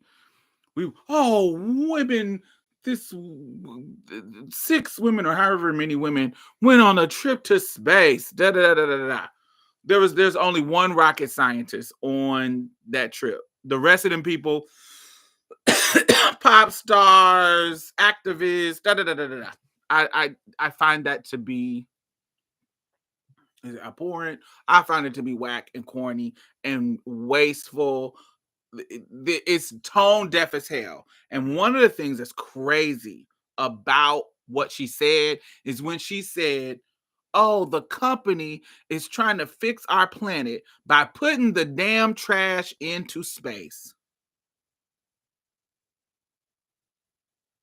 Gayle, if that ain't Maria Antoinette, let them eat cake level of stupid. You trying to take trash from the earth to put it in space instead of coming up with inventive ways to where we are reducing our damn trash or reusing our damn trash. You want to have the company who has a huge carbon footprint of creating unnecessary stuff, making the planet a fucking oven. You think the man who is creating the trash, who have enough money to fix the issue right now without throwing the trash in space, you think he care about people? You are crazy.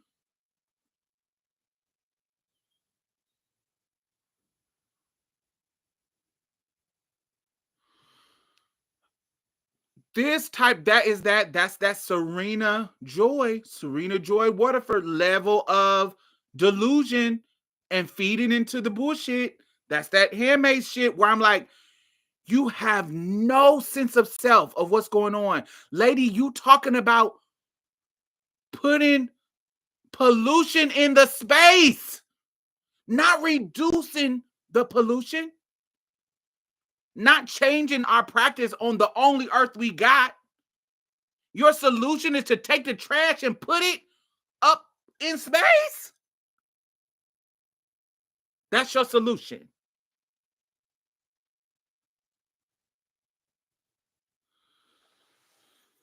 That's your solution.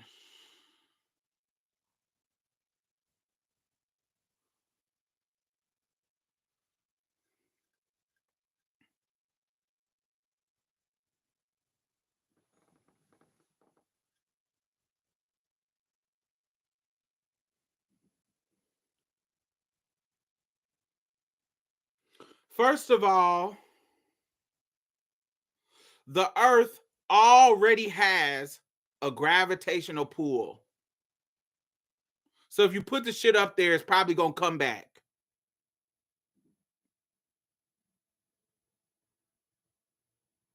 Or another planet is going to have a gravitational pull, and then you sending our trash to another planet. How is that going to affect us eventually?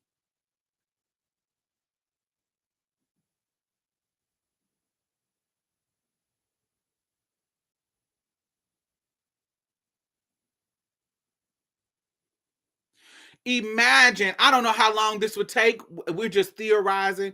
Imagine if Mercury, which is a planet closer to the sun than us, imagine if the gravitational pull of Mercury get to pulling all of our trash to it, and that motherfucker explode.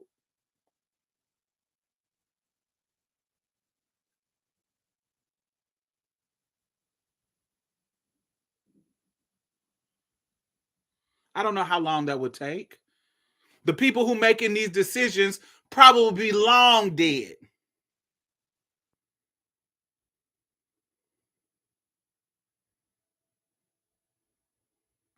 But that's what I'm imagining.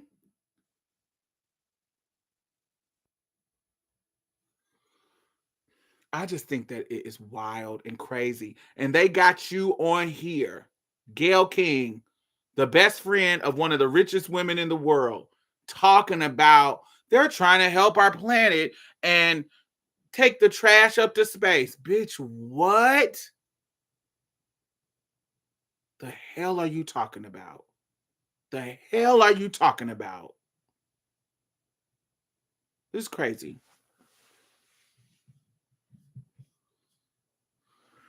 Oh, of course, Turner. They're trying to figure out how to send people up there. They're trying to make a place up there where they can stay in case this motherfucker falters. And it's going to be rich people. Them people paid to play there. That wasn't free.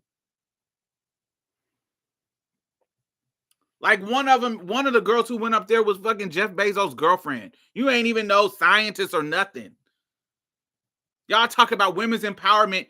It wasn't even people who been in the science field that y'all chose. Y'all should have chose nothing but women scientists to go up there. But you choosing pop stars and rich niggas' girlfriends. The fuck? Oh God. It just I just don't have. I kind of was wishing that the ship didn't make it. No, I don't want nobody to die, especially no black women. But I think it's tone deaf. I think it's tone deaf and dumb.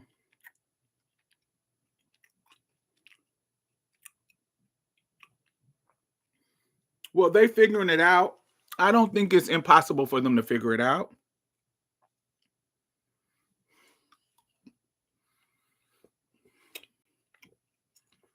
I don't think it's impossible.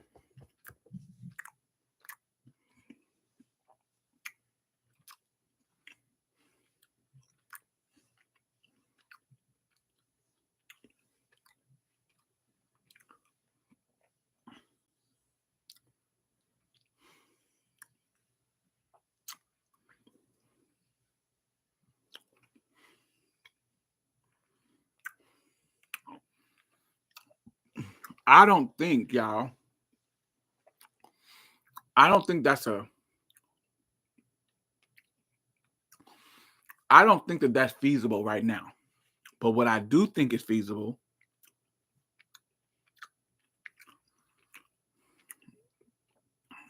is them building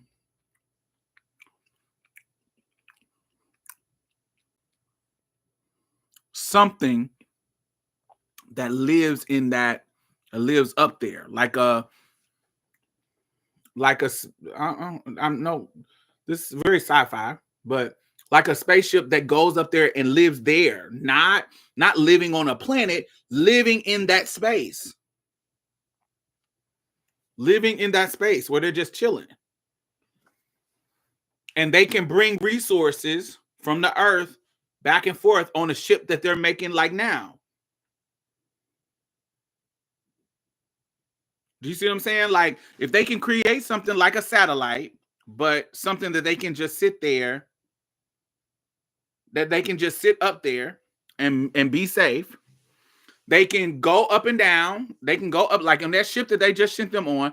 They can go up and down, bringing along different resources like water, food, soil, blah, blah, blah, like a space yacht on Fifth Element. Yes, I think that that is more feasible than living on a planet right now. How close we are to creating that. You got to understand, we were racing with the USSR. We were racing to get to the moon. We were racing to get to outer space. But now we are literally to the point where people are going in and out of space like it's no tea. You just got the money and we can do it. On the backs of intelligent black women. Hidden Figures. Clock it. Clock our history. So now we're getting to the point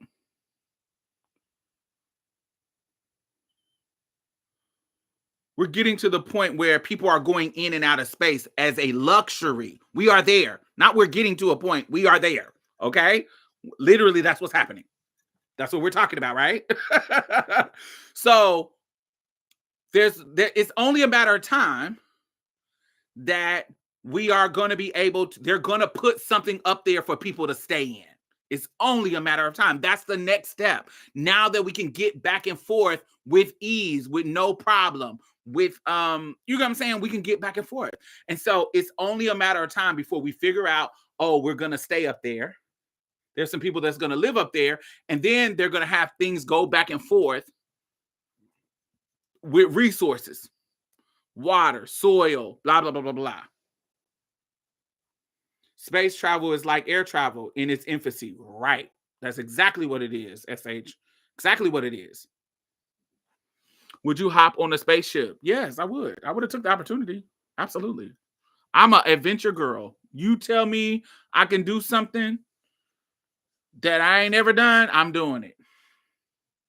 I'm an adventure girl. I'm doing it. But I'm not going to come off that spaceship and be like, oh, this is so he can throw trash in space. No.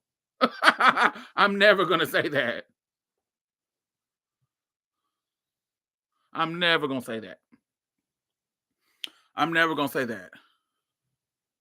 I'm scared to fly these days. No, I'm not scared to fly. I can't live. Another element is I can't live my life in fear. I don't like the idea of living my life in fear. Staying home, doing nothing, stay in the house. Oh my God, I'm scared. There's some killers outside, or I'm not going anywhere because the planes are gonna crash. That I can't live like that. That's too stressful. I can't live my life like that. I need to. If I want to do stuff, I want to do stuff.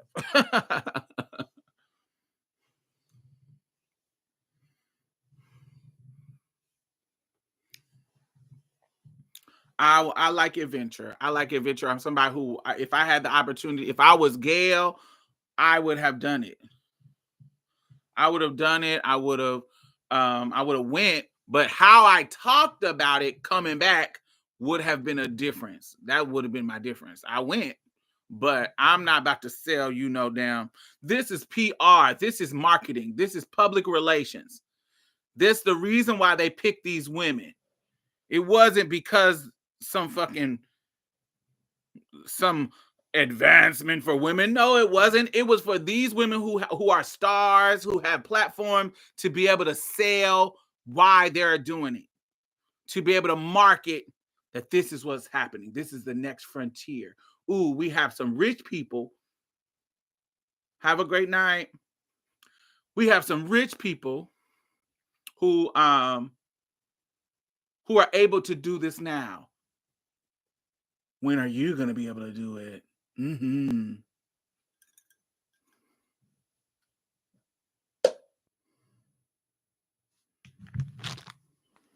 Let me see something.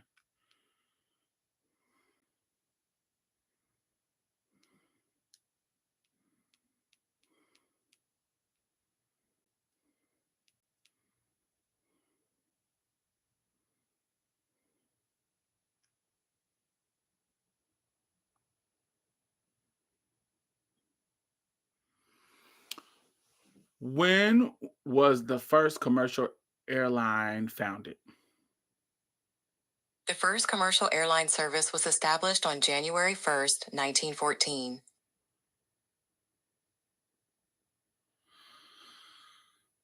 St. Petersburg's Tampa Bay Airboat Line in Florida. This airline, pioneered by pilot Tony Jannus, used a biplane for the inaugural flight between St. Petersburg and Tampa.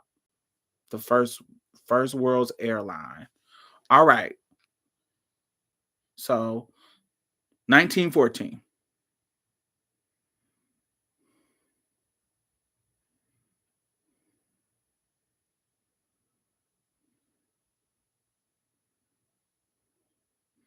Let me go. The first air transportation, like the service, that was in the United States, was Germany. 1909. It was 4 ships.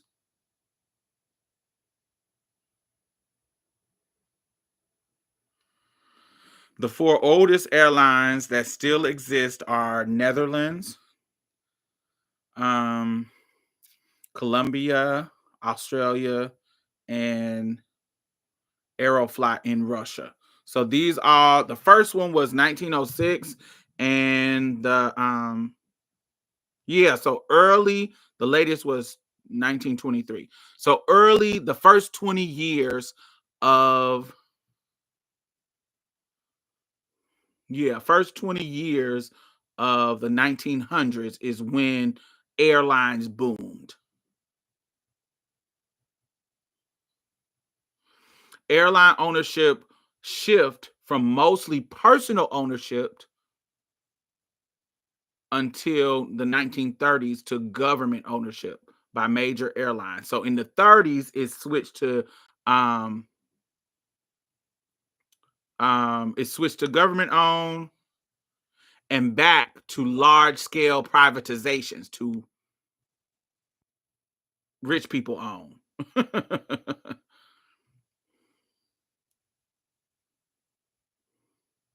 And since the 1980s, there has been a trend of major airlines merging.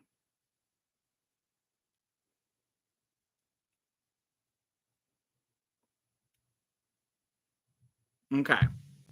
So let's see.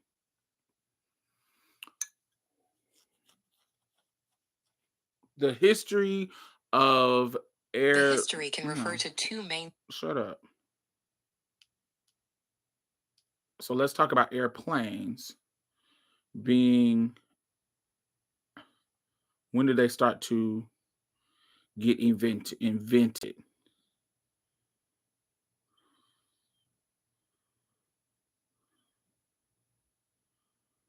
The Wright brothers.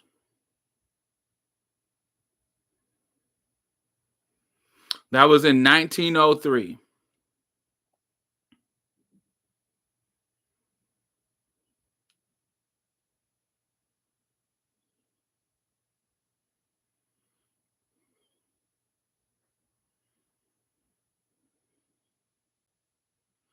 All right, so it took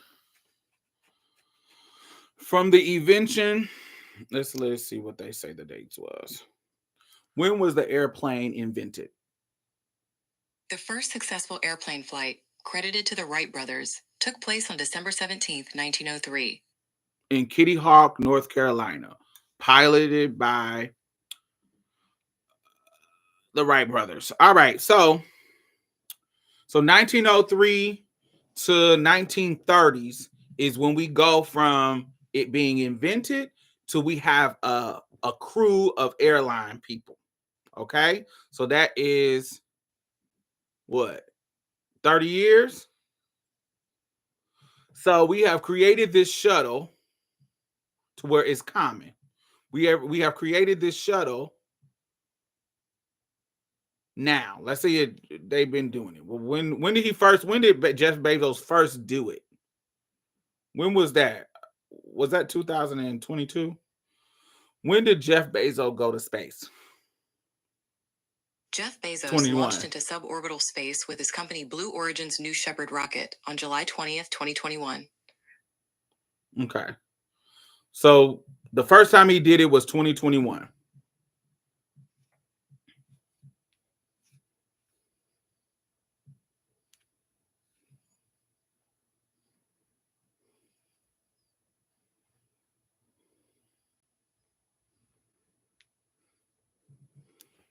So this is wild. Clock this T. So with the airlines, 1903, they went to their first commercial airline where people can fly, like commercially, in the 30s, where it was big. It went to government owned. Then in the 80s, it went to it slowly went to back to privatized ownership. So, okay. If we just go by when he went up to space, that was 2021. That's 30 years span before we got to commercial. Crazy part is 30 years from 2021 is 2051, which is the same time that the shit is supposed to go down with the climate change shit. That the scientist is predicting that shit is gonna get ugly in 2051 for the human race on Earth. In 2051.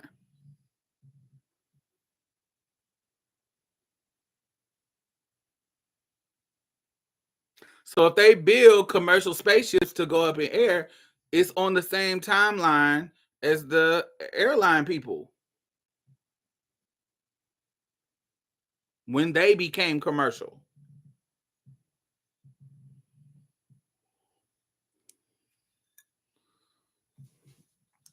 Imagine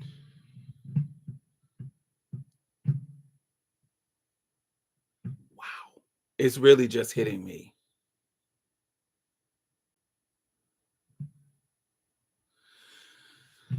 Just really letting it settle in my brain. It has already tinkered around, but imagine having so much money that you could be planning how you can abandon the earth as it's destroying itself. Having so much money that you can feasibly, reasonably plan your exit strategy to leave the earth. You have enough money to do it, and you're showing people that you can do it.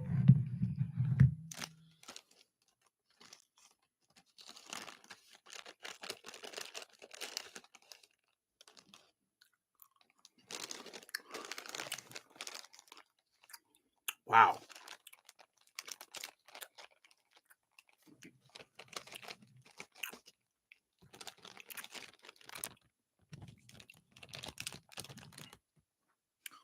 And imagine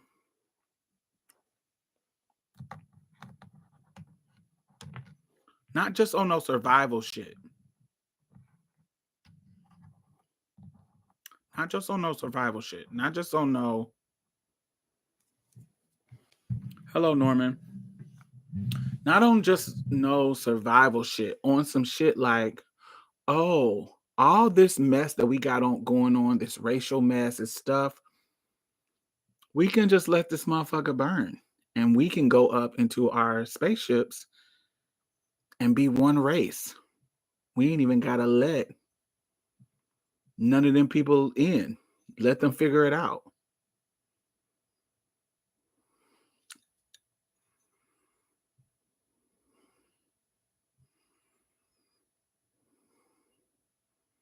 We ain't even gotta worry about this racial shit no more. That's low level thinking. I'm talking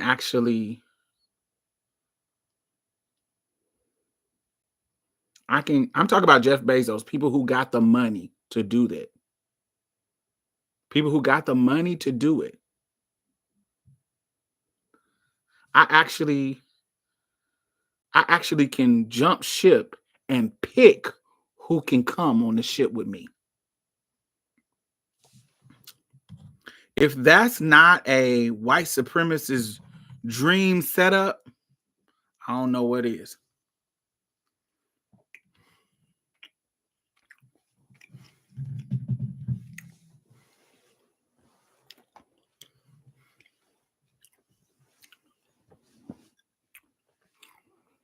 How old is Jeff?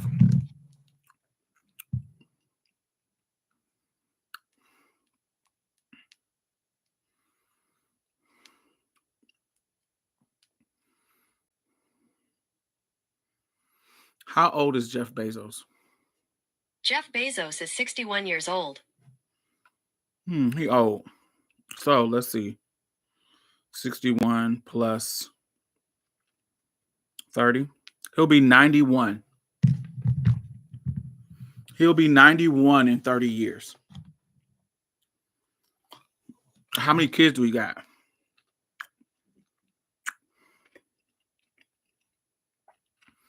How many kids does Jeff Bezos have? One.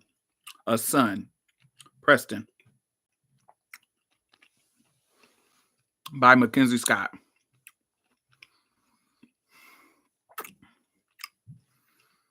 He's 25 years old.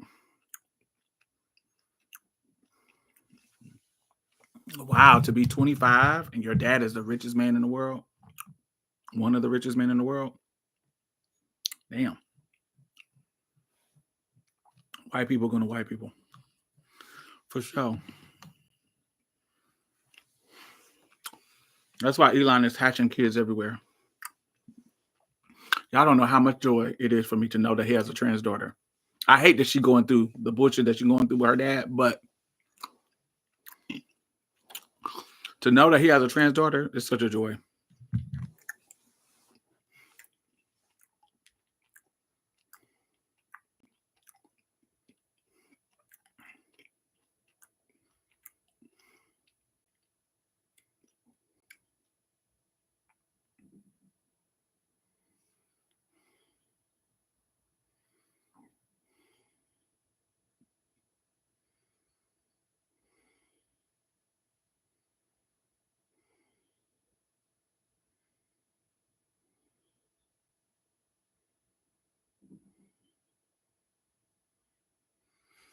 Mm. Did you see the interview she did with Hassan? No, I haven't watched it. Mm.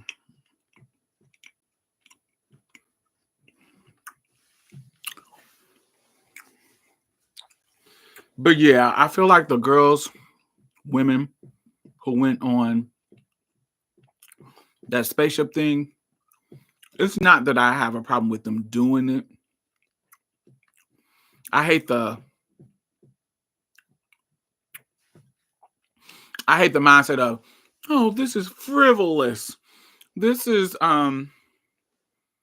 there's so many that money could have went to so many things, blah blah blah. I'm not of that mindset. I don't operate from a place of scarcity. I think we have enough money to do that, and we have enough money to feed people. We have enough money to house people. It's enough money. Money is fake.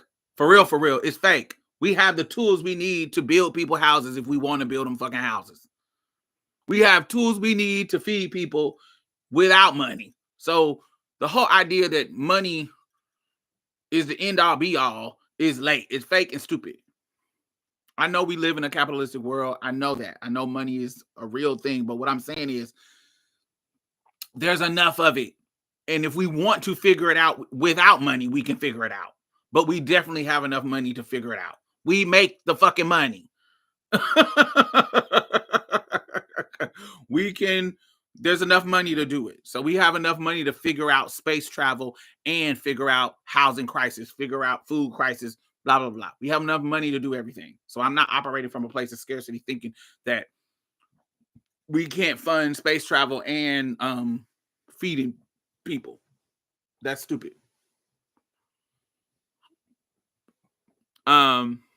I think we can do both. But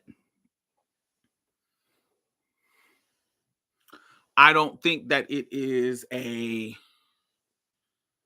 think how they're spinning it is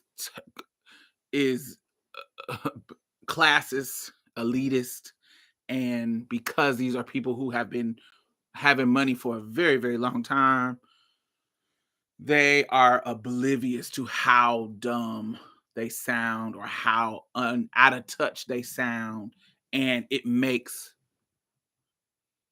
it sparks the Luigi in me. It sparks the Luigi in people. It sparks the frustration in people who talk about eating the rich. This adds fuel to the fire because y'all can't be this obtuse in where we are economically. Shit is about to really hit the fan. Like, I don't think we know it yet. And that goes back to what I was talking about. Do you have enough money to survive what may come? What's coming? I feel like we got 4 years. Like, it's about to be late.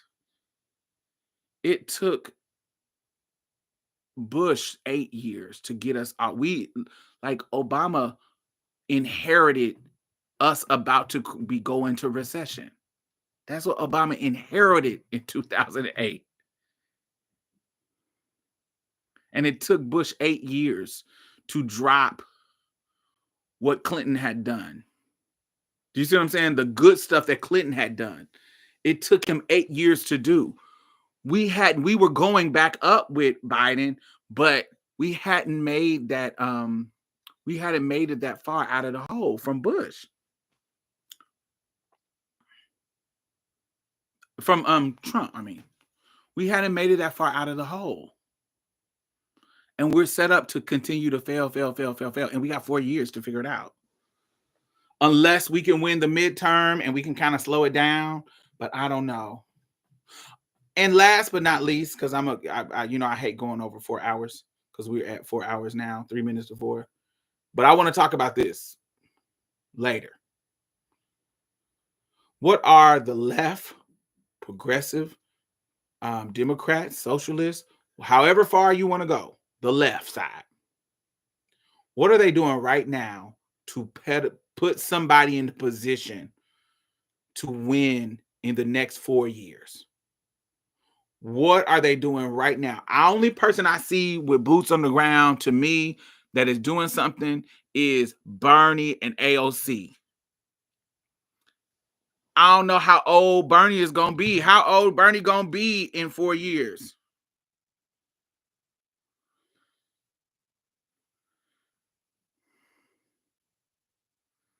They were already talking about he was old already. How old is Bernie Sanders? 83 years old. He's 83. So he'd be 87. That's old, man. That's old. So who are we preparing? Who are we preparing? Like, who is the contenders? If Biden would have won, or Kamala would have won, we could kind of see, but we would have had Tim Walz, you know what I'm saying? But we didn't win. She lost. They're not gonna put her on the chopping block again, y'all. They're not gonna put Kamala up again. They're gonna do her just like Hillary, child. So who's next? Who's next? They've had 2 failed women.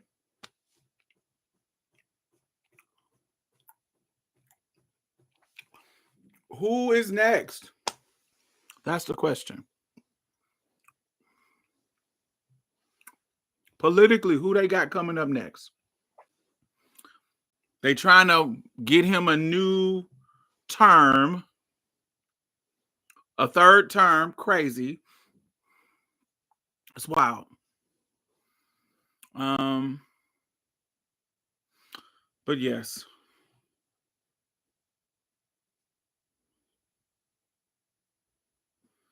All the young Democrats got caught in sex scandals or got shut up by AIPAC. Yeah, I don't know. AOC is on the trail. I don't know. They already been demonizing her, but child, I don't know. But all right, y'all. It's been 4 hours. Thank you for joining me for another live. Make sure you thumbs up. Make sure you subscribe if you're new here. And yeah, I will chat with y'all later. Good night. Good night. Good night.